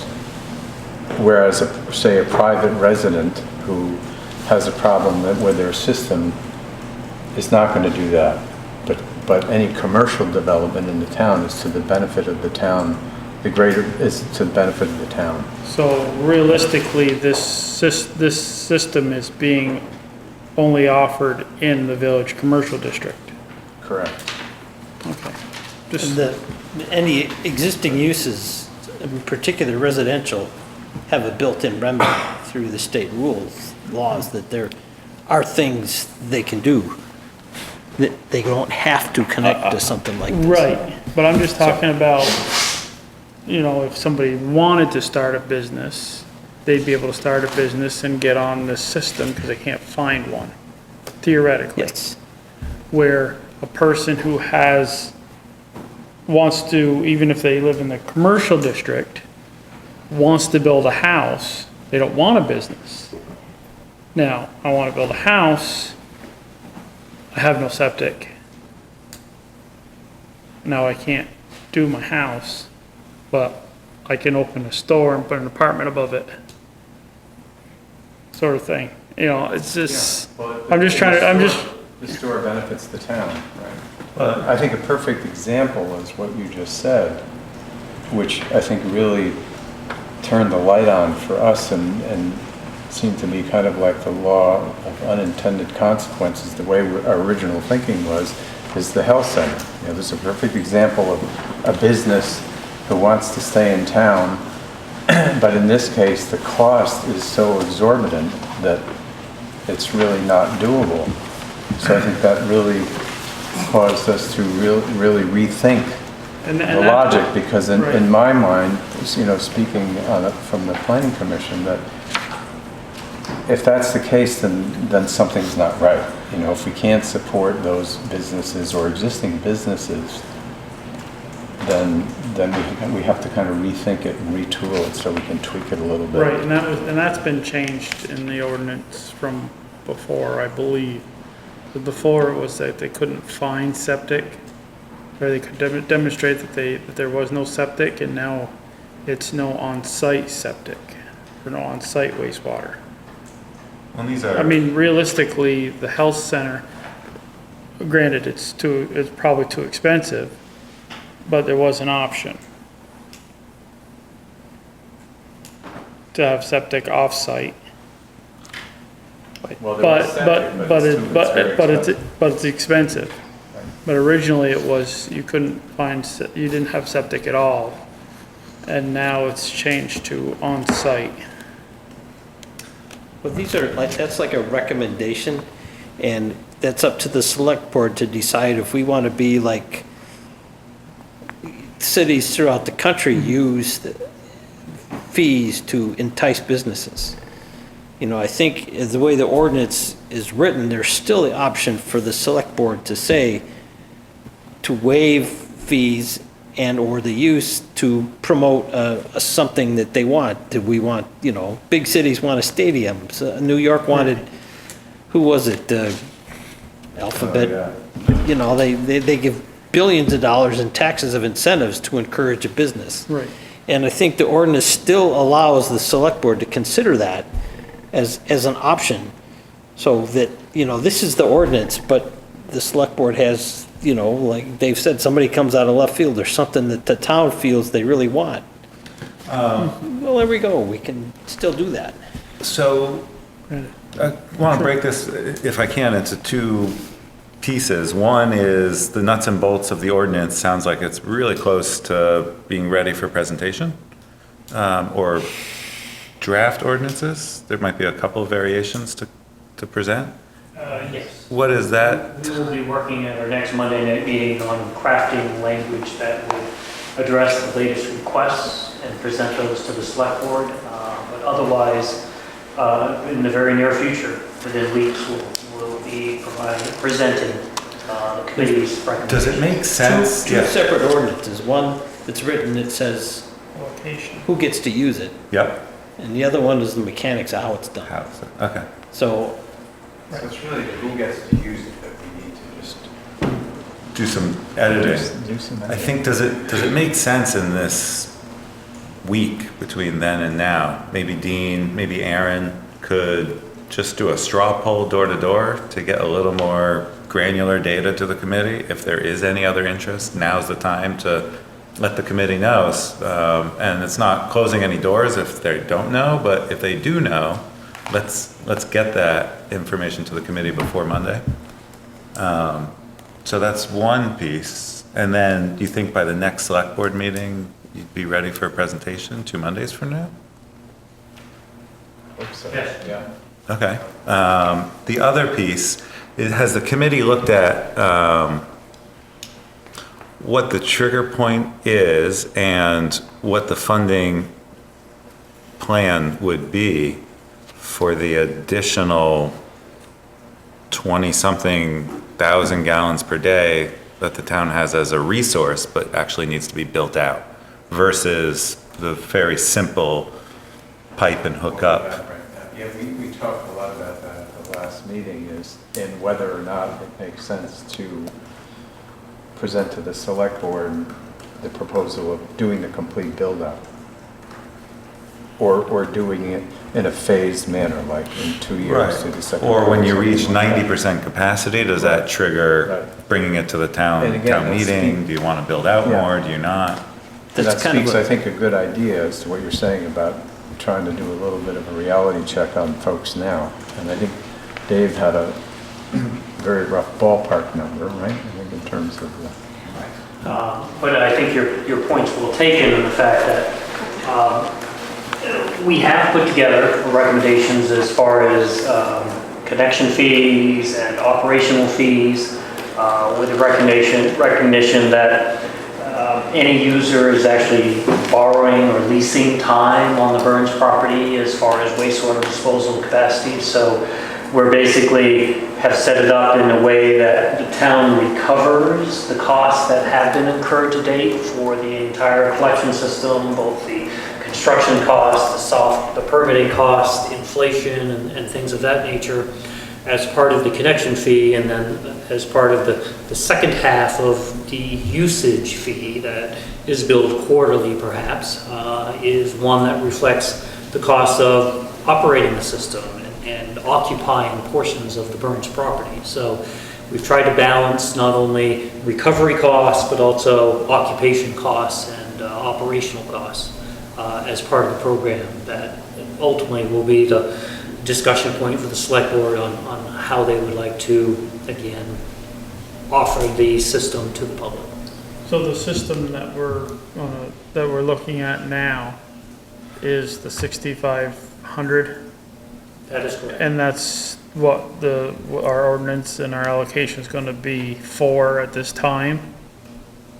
It'll be limited to 6,500 gallons per day, yes. And There's a lot of work that has to be done to enable you to go from that 6,500 gallon per day ceiling to the 15,000 gallon per day ceiling, just because of the environmental studies that are necessary to show that the additional wastewater being applied to the land will not create secondary issues with the groundwater quality. Okay. And now we've got the future here of the town that says almost 4,000. So that's Where's that? Oh, adding all of the, yep, the total, 3962. 3962. So that'd be about 2,500. Yeah. So I'm just saying that, so if the children's center, the health center, and the old brick will say, just happen to say, okay, we're all going to apply, and they all get it.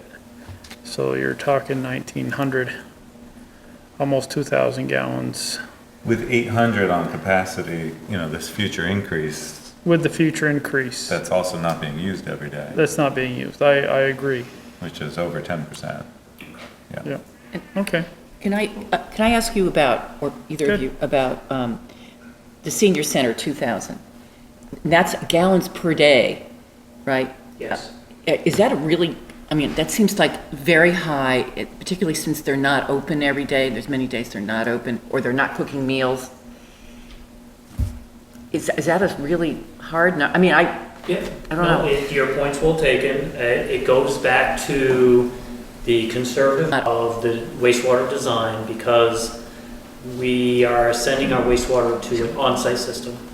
So that if we did have that one particular situation where the senior, we kind of do have events where everybody turns out in the village and this building's full, and the library's full, and the fire department has their activities perhaps, and there's an event at the senior center, or it happened to be the day in which we serve lunches that all of those activities need to be appropriately recognized and applied to the on-site wastewater disposal system. Unfortunately, the state doesn't take a look at your average flows coming out of the building. It looks at what is that big peak of flows that come out of your use of your building on a particular day. Right, they do that same thing with when they talk about the number of bedrooms in a house.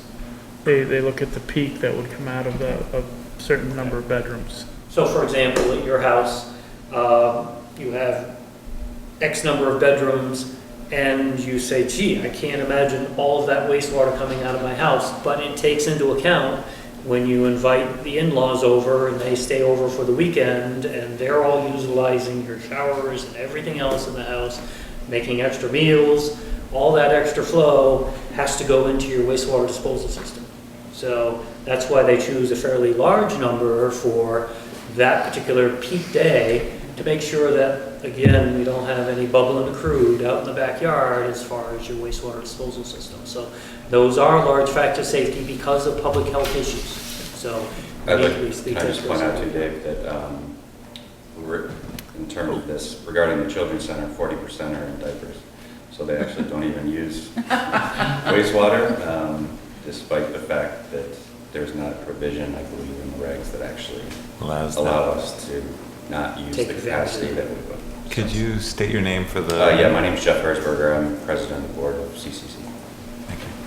And did you have a comment or question earlier? For us, 260 Ferry Road. I'd like to just make one comment. Our system is marginal. It's been marginal for 40 years, 30 years. Joe's right next to us to the west, marginal at best. One person living in there, possibly that system. If it's amazing, it's working at all. He's at the bottom of everything there. All the rainwater runoff from the village comes right down into his property, comes through us, comes down to there. I don't know how his system works, but it works.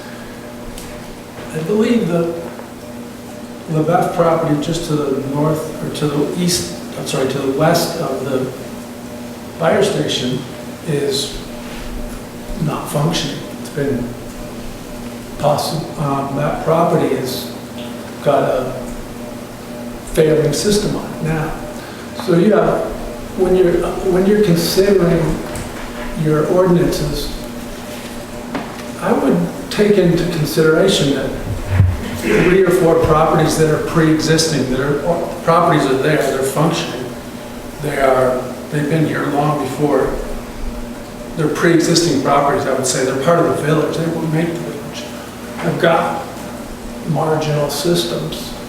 And I think, you mentioned that they can figure out ways to, they're allowed to figure out some way to make it because they're pre-existing, but you're allowed to figure out some sort of system But I would also take into consideration that we all have locally drilled water wells.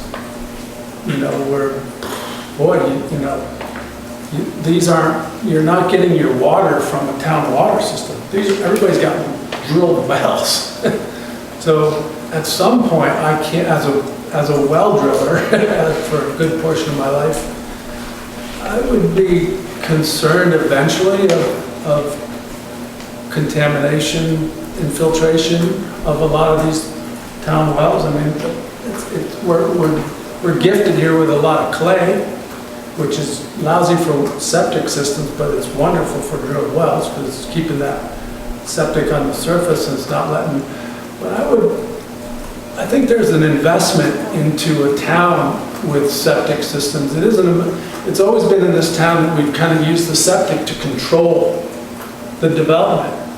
It's literally been a way that the town would decide whether or not somebody's going to be able to approve, because there was, the septic can be a really controlling factor as to what's going to happen in the town. Like you're talking about with the center here, there's a lot of ways you can just simply not have it happen.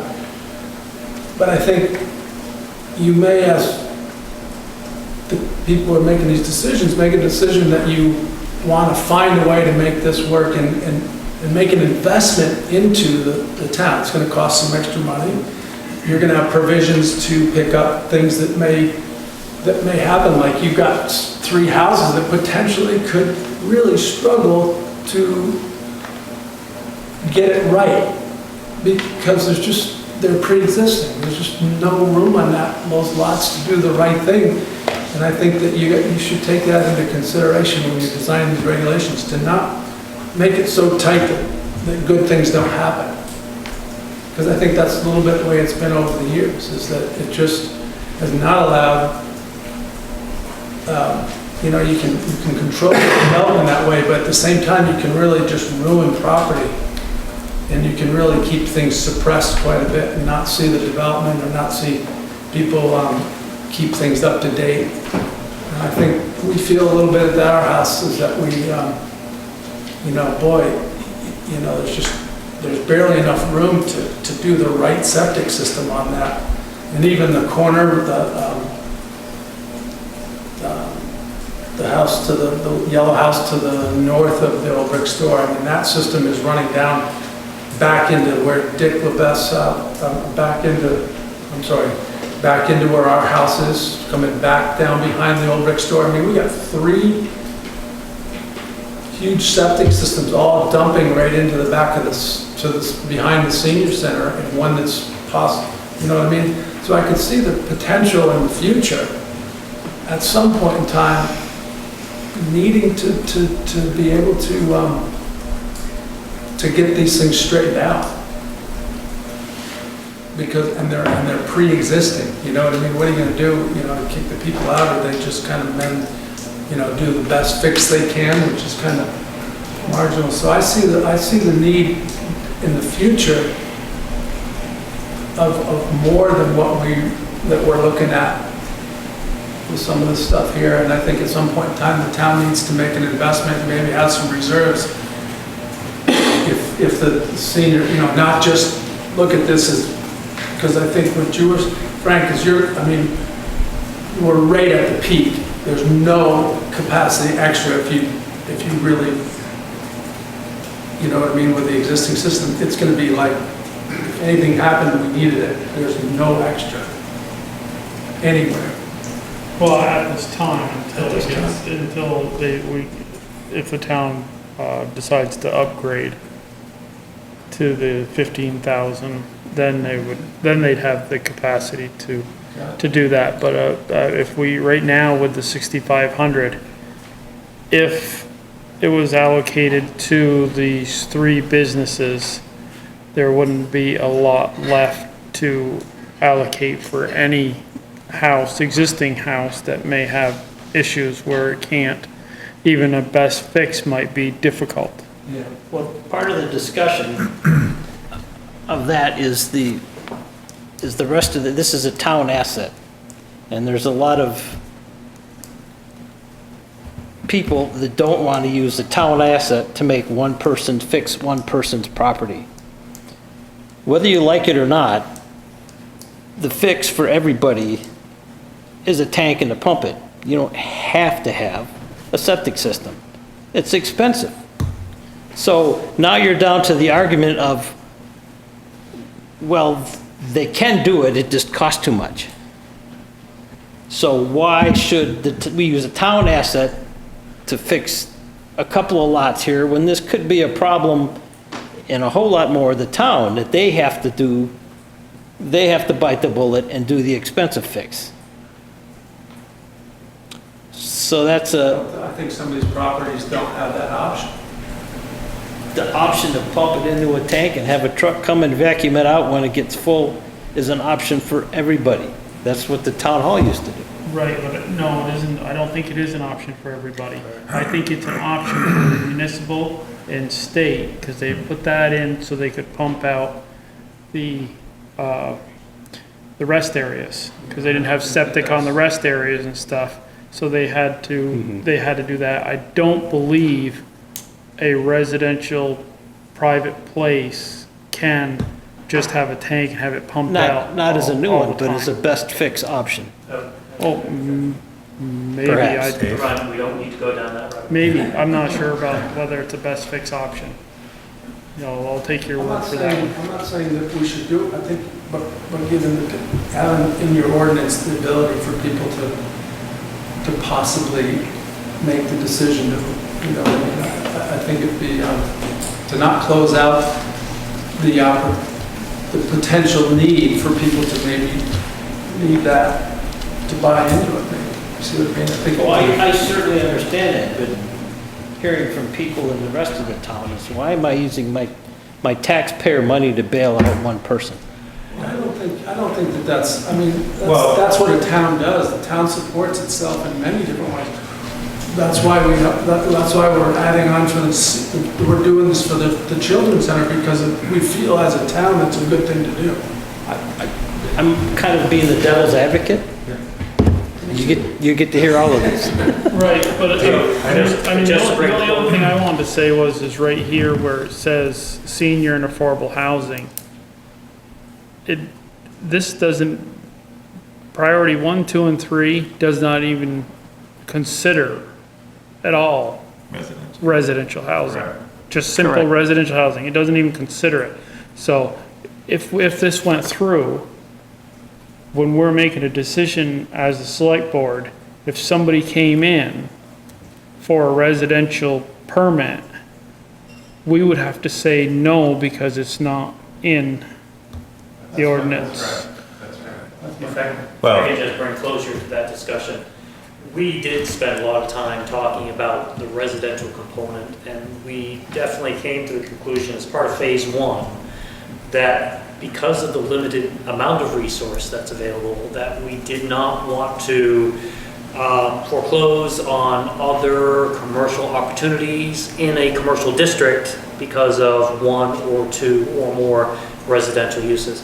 The other side of the coin is with regard to water quality and people's wells, until there was an inherent public health issue where the numerous number of wastewater disposal systems were creating an impact on the groundwater aquifer, and until that was demonstrated, that we didn't feel that there was a public health need to start to address whatever wastewater systems are located within the village. So that was at least the basis for our decision to try to support those particular land uses that can't be done anywhere else in town, except in the East Village, of course. And as such, we wanted to basically recognize that we had limited opportunity, and we wanted to be able to try to tailor the ordinance to best adopt part of the expectations of the town plan. Also, just looking at the capacity piece of what the town's assets are, it looks like the 6,500 gallons per day that the town could apply for and receive without changing any infrastructure only represents about 22% of the total asset that the town has for capacity. So I think any longer term issues could definitely be looked at and should be with the ordinance. I had a question, a quick nut and bolt question, and then I know Andrea had her hand up, and we are kind of running short on time. When it comes to the evaluating the cost of the system, we've done this with Thompson's Point, and especially with the new addition of the Lanes Lane camps and how to calculate a fair cost burden to pay into what was originally built out. Is there a lifetime of the waste treatment system that the town has been using for, and then question mark, how many years has that been in operation so far? Well, as far as the design life for wastewater system, that really depends on what you are sending into the system. As far as, again, planning for its life and what you might need to be doing as far as its replacement. So that's one answer. I'm not sure if I followed the other part. How long have we been using it to date? The existing system? Yeah. So it was built in 2001. So we've been here for different parts of the system for 17, 18 years now. And you think, I mean, clearly, we just looked at the kind of a capital budgeting program. This would be part of that. Over $25,000 seems to be the threshold from the accounting firm that the town's using right now. So as far as replacement value, it's really rehabbing large sections of it? Or is it? It might be. I mean, right now you have an existing system that also has a replacement area next to it. So we could identify what the replacement cost would be. In fact, I think we already did that as part of our sinking fund recommendations as far as pricing the operational component of the fees to be charged quarterly. Got it. So it caught me flat-footed. I don't remember what those numbers are. Yeah, no. But nonetheless, those are part of the sinking fund. The other thing when we talk about a 20 to 40 year design life, the other thing to recognize is we've actually been sending a small percentage of the total design flow to the system through the first 17 years. So we actually have perhaps a lot more design life left there. Right. Andrea, did you? Yeah, so I've spent a lot of time looking at the West Charlotte Village, and the commercial zone is fairly narrow in scope. I don't know how many more businesses could be fit, into this area to begin with. There are not any properties really available that have septic. I looked extensively at the LaBeouf property, and that needed to be done off-site for septic at the Mac property. The cost, per the conversation last week, and Dave can correct me if I'm wrong, for you guys to expand your system is less than it would have cost the two of us to put septic on the hill for our businesses. So this, those estimates were 3 times over what a business like mine might normally expect for septic. So I do think, looking for something that's affordable, that part of this is utilizing structure that we already have. And it is a leased thing. Now, I would hate to build a property and be kicked off of a leased septic. It would truly be a crisis, but the town is not relinquishing control. So, I get I wouldn't be here unless I absolutely had, we've looked a lot. It's been 16 months. Anyway, I appreciate everyone's thought, though. Yeah, and we feel the same way. I mean, we would like to add more children. It is to the benefit of the town, we believe. We know that there's a minimal amount of childcare in here. It's just really hard, and we have wait lists. And, we can add the additional, if we can add this capacity, we can add children without increasing the number of teachers that we have. And one of our goals has, as stated, has been to increase teacher salaries, and this is one of the ways to do it. Be adding additional students to the center. And as Andrew said, it is becoming cost prohibitive. We are looking at other options, but it's becoming cost prohibitive to put in that septic system. So, and because it's a joint project, and we also work with the Little Garden Market as well. So it's kind of impacting 3 businesses if we were able to get onto the municipal system. Thank you. Wanted to look at the scheduling before we wrap up, kind of come back to that. So it looks like July 29th, the wastewater committee's meeting and really coming up with product ready for presentation. The next select board meeting isn't until August 12th. One of the issues is really time to deliberate well over what I think is a very important issue and needs more time. Would people on the select board be willing and able to have a dedicated meeting on the first Monday of August, August 5th, and have it just be this one issue? Is there, I'm available, but the issue would be, the issue is the ordinance. Yeah, reviewing the ordinances, editing, kind of deliberating on them. And you think, Peter and David, you think you might have a draft for us next Monday or so, someday that week, so we can... So following our deliberation on the 29th, we will be editing the document and presenting that to the select board. Great, okay. I'm good. So there'll be a meeting on the 5th? Meeting on the 5th is 6 o'clock. Late enough, work for people? Early enough and late enough? 6 is fine. I'm not a night person. This is my bedtime right now, so. And it may end up being purely a final drafting. We might not arrive at something and then can pick it up on the 12th, but it, I think, gives us the time we need to not feel bookended in the middle of a select board and there'll meeting. be copies for both of them, the allocation and the policy. Good. Okay. That'd be fantastic. Great. Well, thank you everyone for your work and explanation. There's a lot to learn here. Thank you for your time.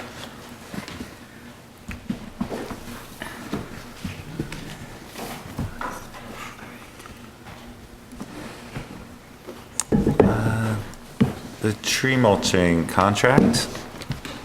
Dean, do you want to bring us up to speed? Chris Vorton was awarded the contract. He's not able to do all the trees.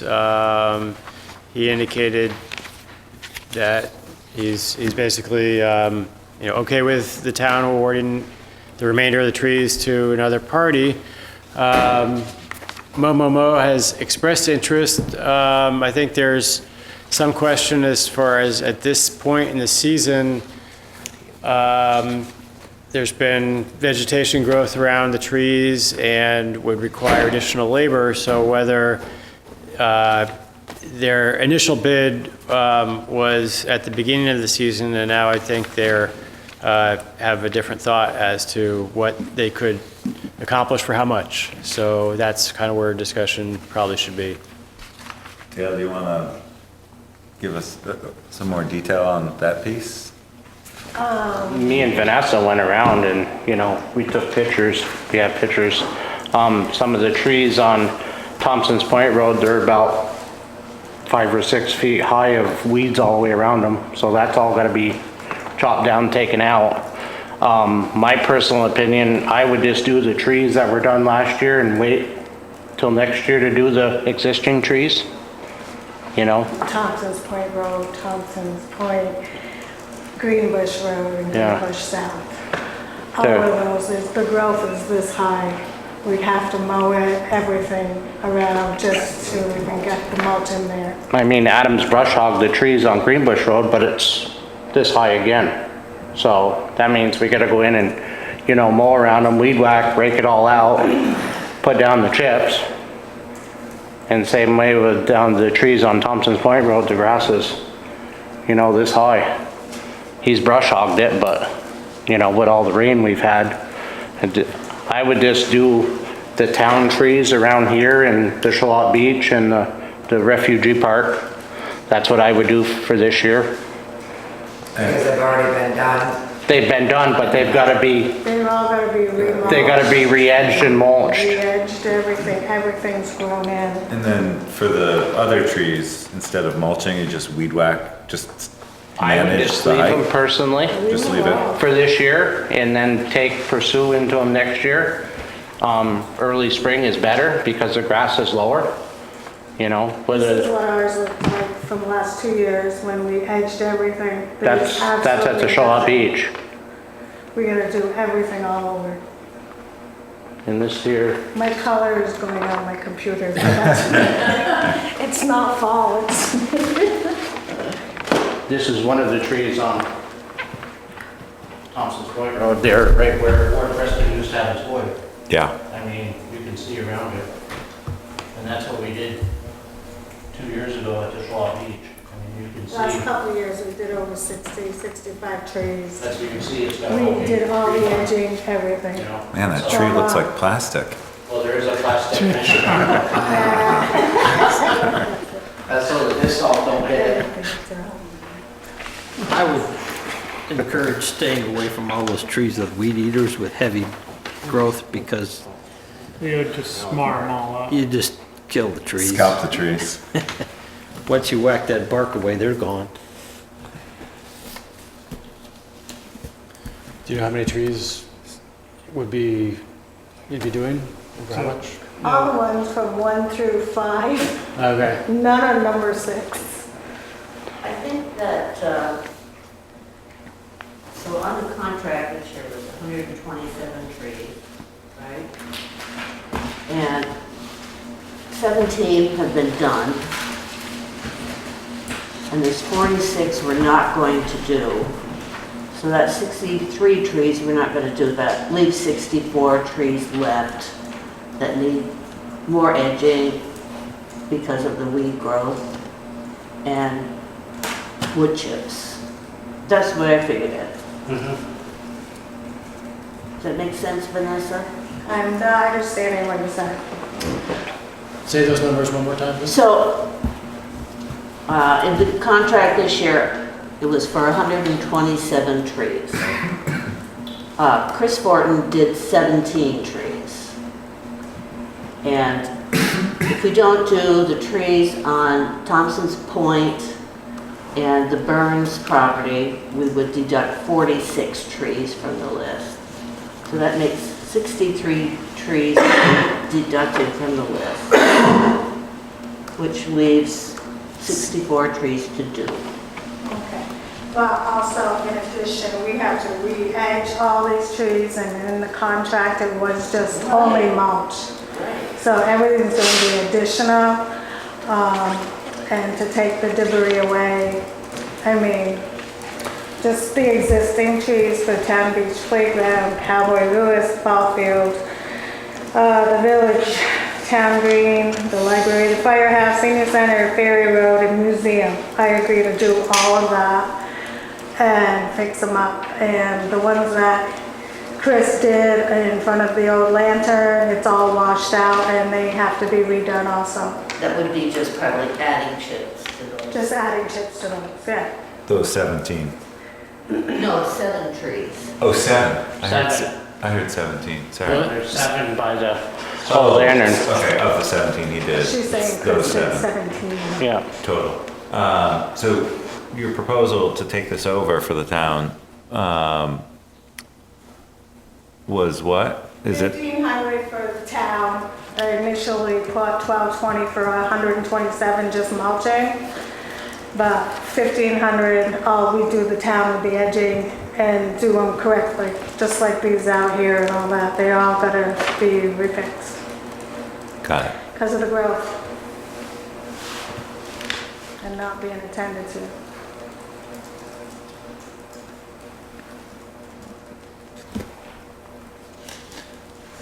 And that would include remulching the 7 by the old lantern? Mulching, the edging, Yeah. weeding, whatever. So then that's looking at 71 trees and edging, which wasn't in the original bid. Yeah, but the ones that were already edged, okay, I have to redo. And for this past contract, there was no edging involved, Right. so.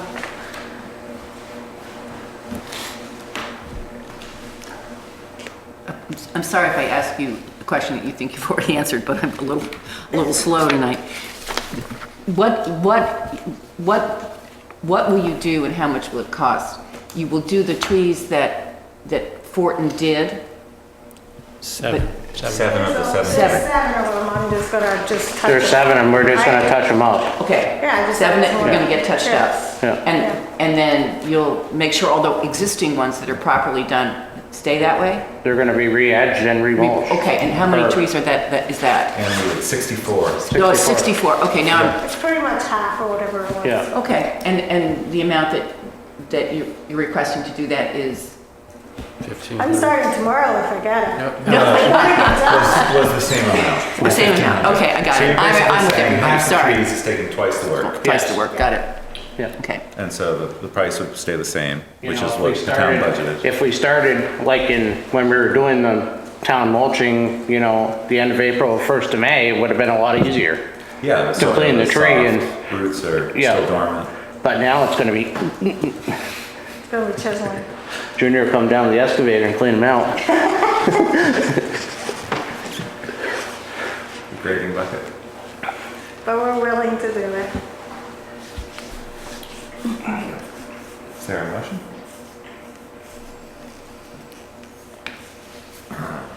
A motion for Mo to finish the tree mulching contract and change from Chris's Lawn Care to Mo for 64 trees. They have a signed contract? Yep. Oh, they did. Huh. I'm fine with the outcome, I'm just process-wise, can we do this? Processed by what? I mean, do we have any limitations on doing this? Because we have a signed contract. No. No, Chris we're all knows set? about this. Okay, thanks. Okay, then I, Is there a I'll second it. So that contract will be rescinded or? Right, essentially, it allows, I think, either party to withdraw. Great, I haven't looked at the details there. Okay, is there any more discussion on this? Yes, I'd Sue? like to say that in the past, Mo's done a very good job of doing the wood chips and edging around the trees. It's looked very good. I think also to add to that, something to consider, and it's in our metrics and the bidding system in awarding the bids, is past performance and recommendations. And of course, when this gets done this year, it's gonna be so much easier next year to do that job. All those in favor of the motion indicate by saying aye. Aye. Opposed? Well, thank you, we appreciate you picking it up. We'll start tomorrow. Great. Okay, I'll sign contract. Contract, yeah. Swing by at some point. Oh, I'll sign it tomorrow. Thank you. Thanks. 8:39.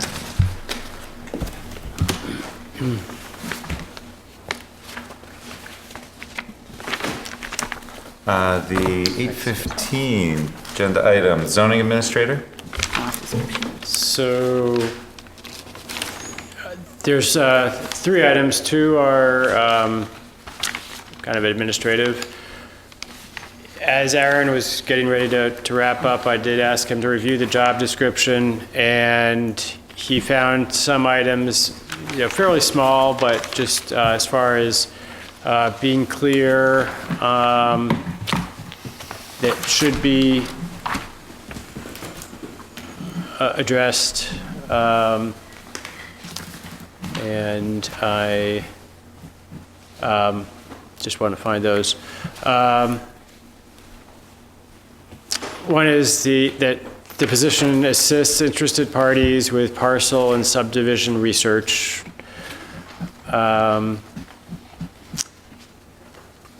And as far as the working conditions, that the position goes to active construction sites. And also, as far as the appointment, it's according to statute, it's based on a 3-year appointment, which, normally I think it's renewed, but the statute does say it's a 3-year appointment. So just to incorporate that.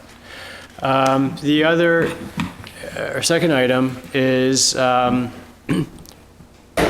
scoring of the position with regard to the factors that make up the Palmer and Associates job evaluation. And there's 4 items that I think warrant increasing the score. The contact frequency, right now the position is scored 15, and it really is the front person for that office. The town planner is scored 15. In contrast, there's 4 positions that are scored 20: recreation director, library director, town clerk, and town administrator. So if you think of people coming in to the town office and they go to the town clerk or they go to the planning and zoning, when they go to planning and zoning, they are met by the zoning administrator. So that's, I think that contact frequency should increase. Contact nature, right now it's at 35, the town planner's at 45. I think it does make sense to increase that by 5 to 40. Why not 45? I guess in the big picture, my thinking was that the total score should match the town planner. So I was looking to match the 430 total. And I guess, if I increased contact nature, in terms of the other changes, I would, I thought going to 40 was sufficient and addresses, I guess subdivisions in general can be a bit complicated, so that is what the town planner does. So the contact nature, the town planner may be a little bit more involved than what the zone administrator does. So that to me made sense. Financial accountability, the position is scored a 10 right now, and the town planner is a 15, and I think those are at least at a match, should be matched. And then personal time, the position right now is staffing the zoning board, which requires occasional evening work. So going from 0 to 5, I think right now the town planner's at 10. I think there's more regular evening meetings for the planning commission, but the zoning board, does meet in the evenings. So the total score would go from 410 to 430, which matches the town planner. It's still 35 less than the recreation director. And looking at so the result of this would be the pay grade would increase from a 14 to a 15, which comes to 14 if the grades, if step 0 is $18.80, $18.80. Pay grade 5% more. It is 5% more, so $19.24. In looking around the state, there are, the pay rates vary. Some of them are quite a bit more, but I get, there's quite a few that are in the $20 range. And I think we would be matching, it would be appropriate to match what seems to be a going rate for starting zoning administrators to be at pay grade 15 rather than 14. So I'm gonna paraphrase it. I've been on the board long enough to see the inception of this pay grid. I think that's unfortunate enough that I've seen the iterations of picking the system in which jobs are evaluated. And I think the benefit is I've had a comprehensive understanding of the intent behind having this fair grading system. The two main intents was when we processed every employee was to look at each individual employee and grade them all.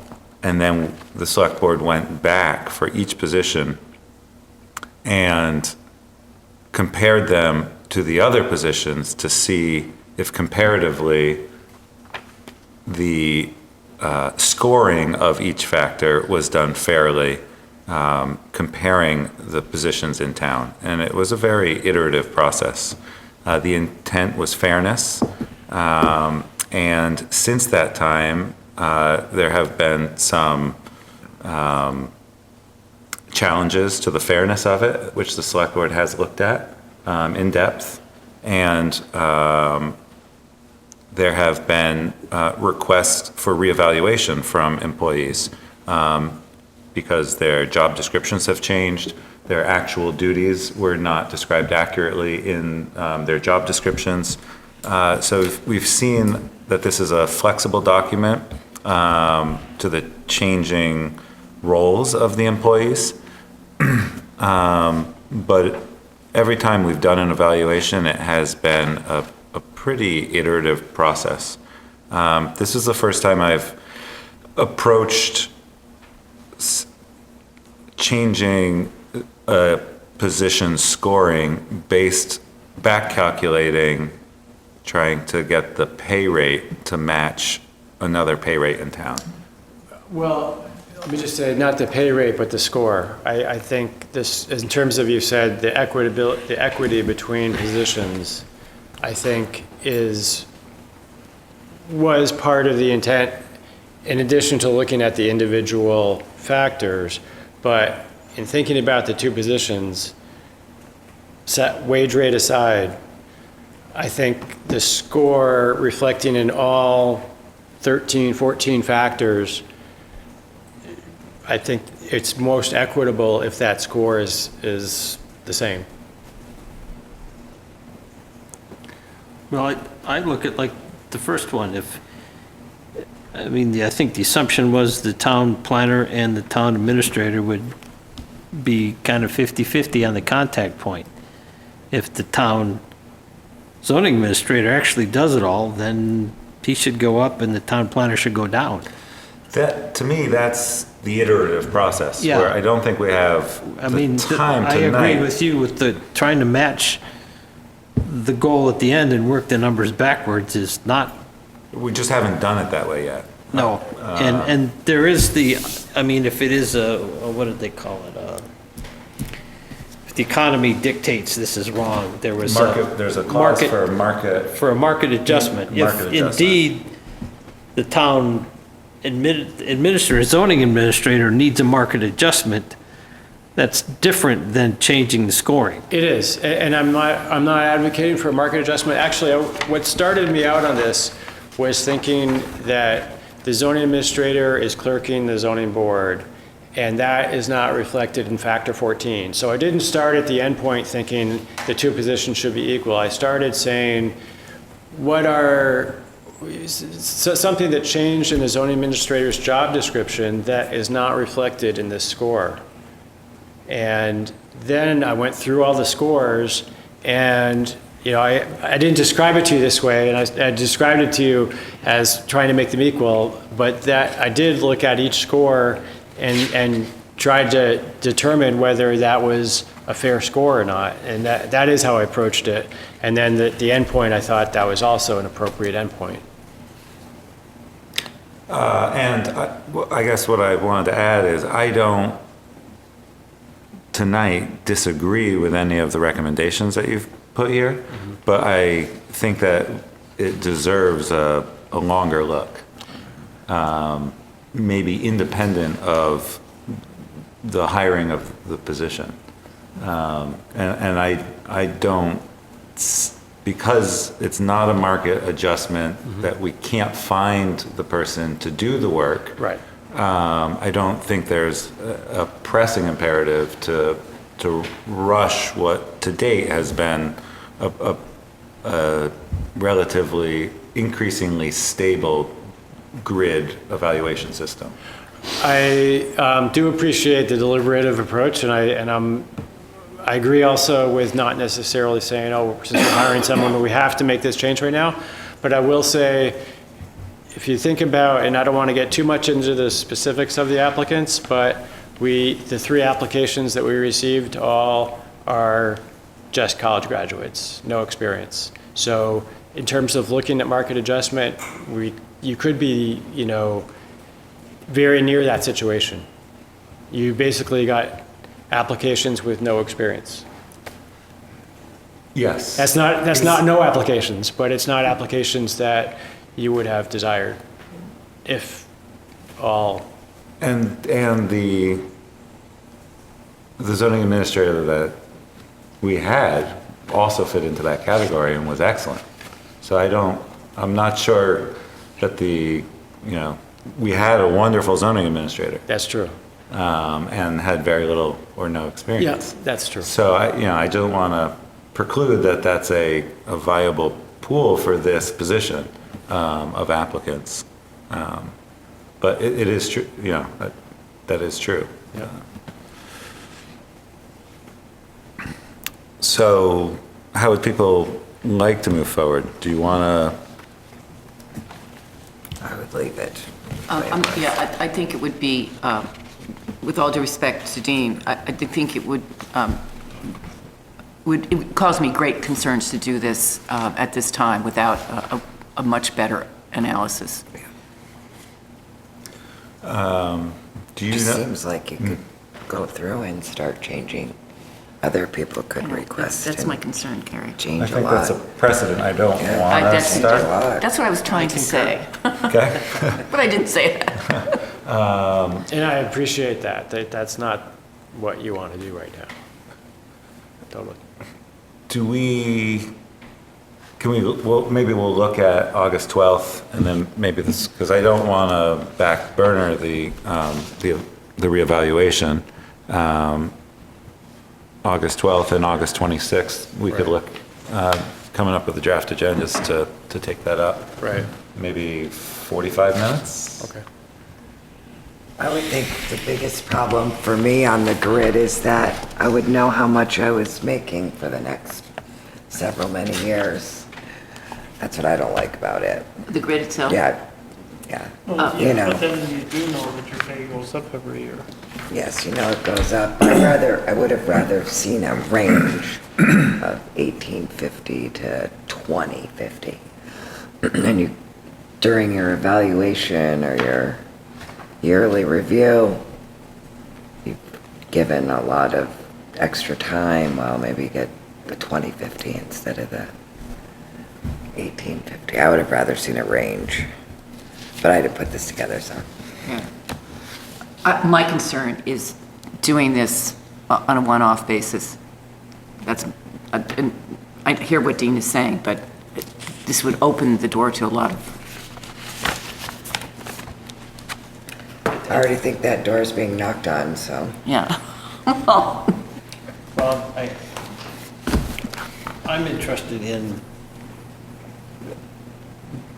definitive changes to the job description, not more of a subjective, if I can say that it's changed from A to B, well, okay, then I need to reevaluate that. But if it's like, it's more subjective, not quite so clear cut, then it needs a whole lot more thought, if Well, any. the thing is that what's being added by Aaron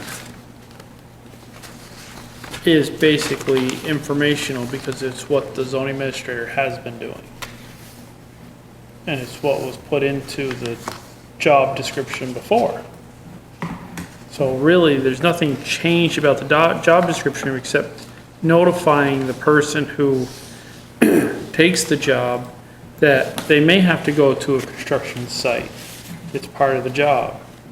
They do have to do meetings. This was part of what Aaron was doing.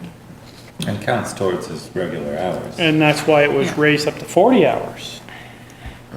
I mean, we raised them from 35 hours, I believe it was, to 40 hours to accommodate the excess workload of being the clerk or staff for the zoning board. So, I mean, to me, that's built into this. Not saying it may not be judicious to actually adjust some of these numbers at some time, but I'd like to, again, look at it a little closer. Well, I think our policy said at some point in time, there's a comprehensive review of this grid. It was like every 5 years or 5 something? years, yeah. We gotta be We getting gotta be close. getting close to that. So, You know how many meetings it took to get to that grid? I can only imagine. Hundreds. Couple of years ago. Hundreds. if I could just say one last thing, Sorry. and then I'll stop. There was a change to the job description when the position was, the staffing of the zoning board and the design review committee was added, and there was no change to the grid at that point. Fair enough, the hours changed, but the factor number 14, dealing with demands on personal time, was not changed. And I mean, there are different descriptions in that factor that address whether you're working evenings or working days. So, you know, I think that is a change to the job description that wasn't reflected in the scoring. Yeah. See, that one I I don't- agree with, and I think it is a change. So there might be, Yeah. that one might be, that is more of a cause and effect, which I'm okay with. Right. So we'll look at that Okay. soon. If you have a copy of the grading metrics, that thick I do. document, I would recommend holding on to it, the Palmer Manual. I have asked for a copy too many times. I have one at home. I've looked through it and yeah, I've seen this thing before. Okay.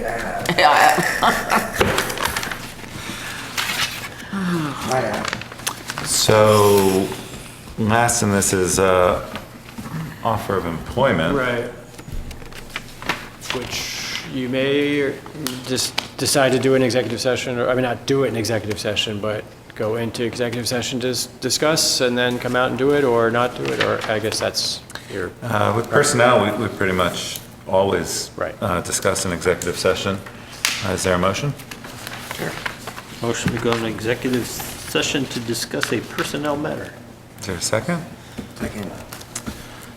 All those in favor, say aye. Aye. Aye. Is this for the 8:55 as well? No. No. Motion to come out of executive session. Second. All those in favor? Aye. Aye. Is there a motion?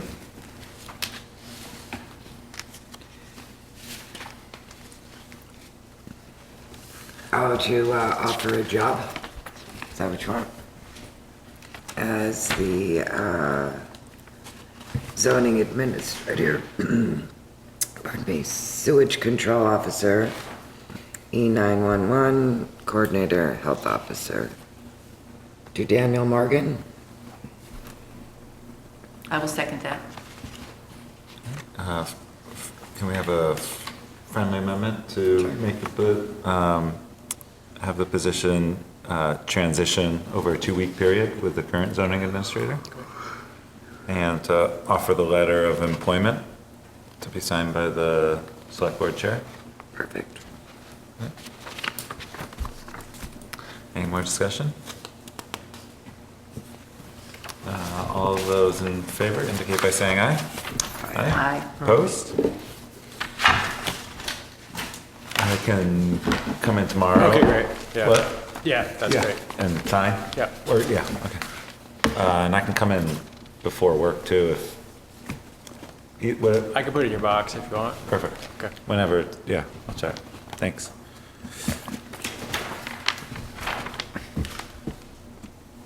The appeal by Andrew Zins. So this item is to see if you want the town attorney to enter an appearance. It's an appeal to the planning commission decision on an application that was an amendment of a subdivision, the purpose of which by the applicant was to eliminate a condition that required an open space agreement.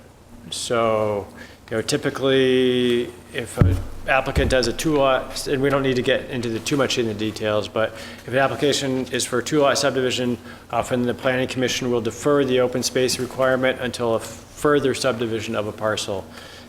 So in this case, the parcel had been previously subdivided. There was a condition in that vein, and this property owner wanted the planning commission to remove that. and the planning commission indicated they would not remove that as that condition. And the applicant's appealing. The first step, usually in the appeal process, is the town decides whether or not to have their attorney enter an appearance, but ultimately it will have an option for mediation, which the select board would have a representative meet with the appellant and potentially, planning commission. Peter Giselman definitely wants to have a discussion about this at some point, whether or not they're actually, included in mediation, but he wants to be able to discuss it with the select board. So at this point, it's whether the town attorney should enter an appearance. I'll make a motion to authorize the town attorney to make an appearance for the appeal of Andrew Zinn's PC 19-57-SA. I'll second. That chocolate. Jump right in there. Is there any more discussion? All those in favor? Aye. Aye. Okay. Great. Forms for employee annual reviews? So I just, we were just talking about this, the reviews, and then the Shelburne town manager sent out an email to all the town administrators and town managers in Chittenden County asking what towns are doing for personnel reviews, and several sent their forms and their process, and I thought, well, this will be a good opportunity before we just go down the road and redo do ours the same as we've always done, to have an opportunity to relook at the forms and the questions. I wondered if perhaps Matt and Louise might be sort of a subcommittee on this. I'd like to look at those questions Okay, myself. sure. And Matt's over. Yeah, I'll be happy to do it. I was impressed by the detail and length of our current. Yeah. And I think it might be Too much. susceptible to a little streamlining. Did I say that tactfully enough? It could be done at a select board meeting to allow additional. All of us, sure. Doesn't matter to me. Yep. Or I could just send it out and you can email your comments back, or however you want to do it. Louise, you have a preference? No, I'm willing to do it anyway, but Carrie and I'm happy to work with Carrie on it. That would be I great. got a fair amount of free time. Yeah. I'll step it back. Okay. Yeah, because you have like too much. Thank So Carrie, you can, I'll come over to your place or, Or yours. we can get through it. We'll figure it out. But you have some other examples, other templates? Yes. Okay. Yes. Minutes for July 8th? Motion to approve the minutes of July 8th as may be amended. Second.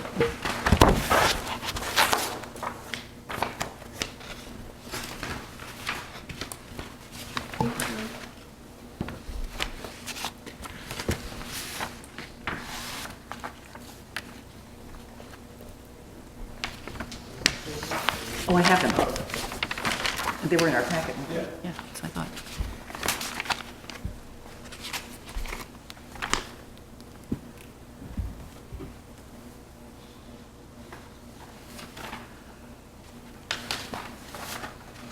You heard any comments on our cleaner, Dean? No news is good news. Okay. That's true. So far. It looks very clean. Yeah, so far nothing but, positive. Good.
Oh, look at that, yeah.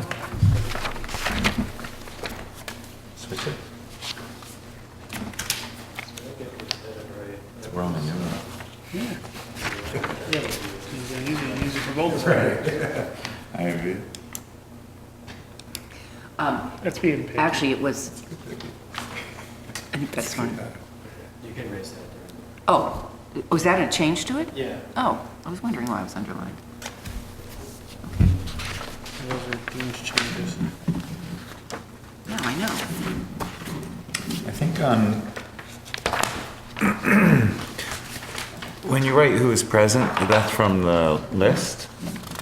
I actually edited that and I did make it from the list. You did. So Yeah. then I think line 179, Ted Cook has an E on the end. Sorry? Ted Cook has an E on the end. Oh, okay. At least from what was taken off from the sign-in sheet. Okay. Oh, I see.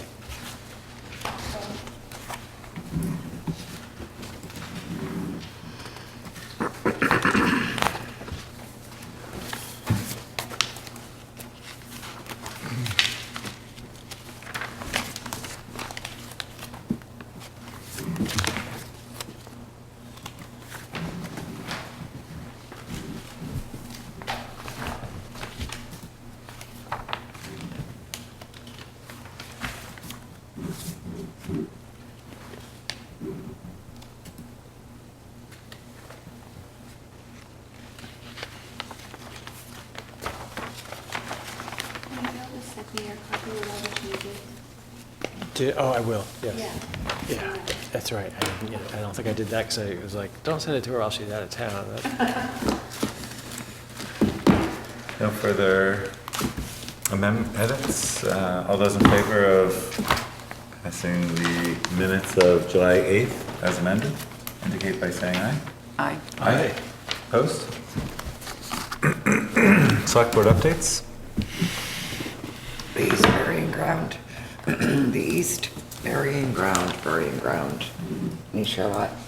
Still not taken care of. Did Vicky Maybe get in touch with you? No.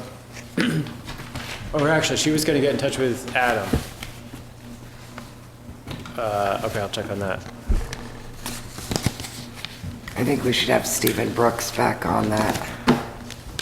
I really do. He would We need had to flowers run. started, we had flowers, we had hostas started, we had something going, something started. And now it's all Now he weeds. got harassed out of the job. And he got harassed out of the job, yes. I should go take a look. It's terrible. I mean, it's something we could all do maybe do something as a group. I've got hundreds and hundreds of hostas I could offer, so it's just a matter of how much poison ivy is still there. I have Lily of the Valley that can take care of that. Pick it up. Oh, Don't compete any poison ivy. that'll compete poison ivy, that'll compete anything. You have to mow it. Anyway. I have a lot too, so. Yeah, that's bad stuff. If that's the case. I've got why- daylilies. Yeah, but me too, Yeah, yeah. I mean, it's- Coneflowers. We could organize a little group or something. Yeah, sometime. I got help. Maybe not, you know, I'd too help. much for now. I probably would have to wait until after the tractor parade now and do something in the spring. Maybe work with Adam. Or do something in the fall. Yeah. Plant some stuff in the fall. Tulips. So I had an outing with the Trails Committee.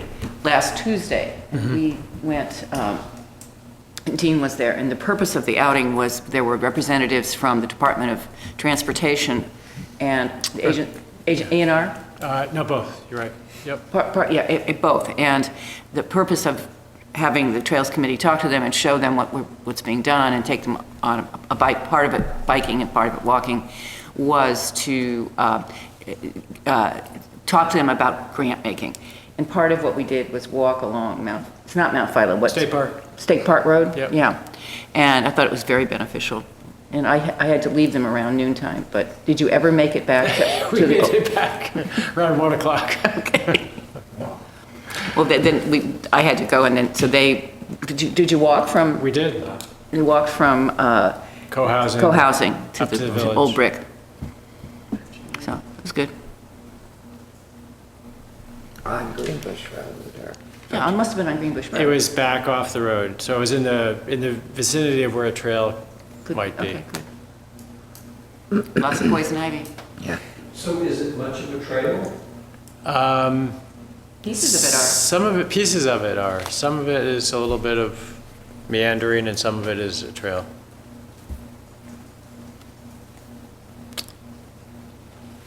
Just looking actually, at the agenda, I did realize that you need to set a meeting to set the tax rate.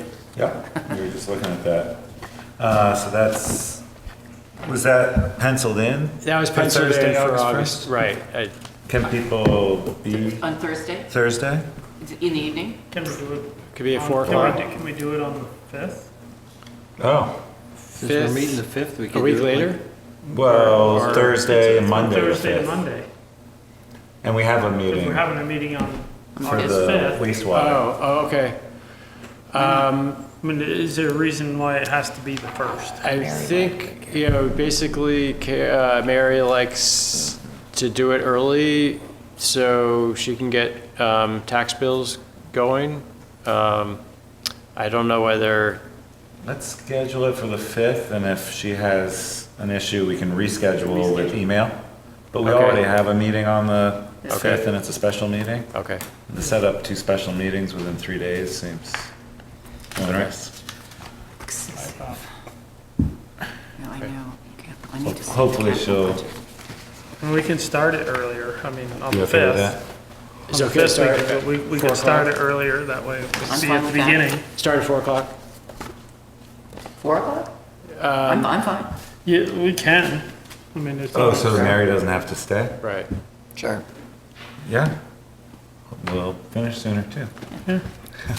I'm waiting for that day. Why not? Took a nap. Because I knew I was going to be up late. Last, make a motion to enter executive session to discuss a personnel issue. And, well, is there a second? Second. So no action is expected, and we'll be adjourning right after we come out of executive session. So for VCAM, I want to thank you for joining us and signing off.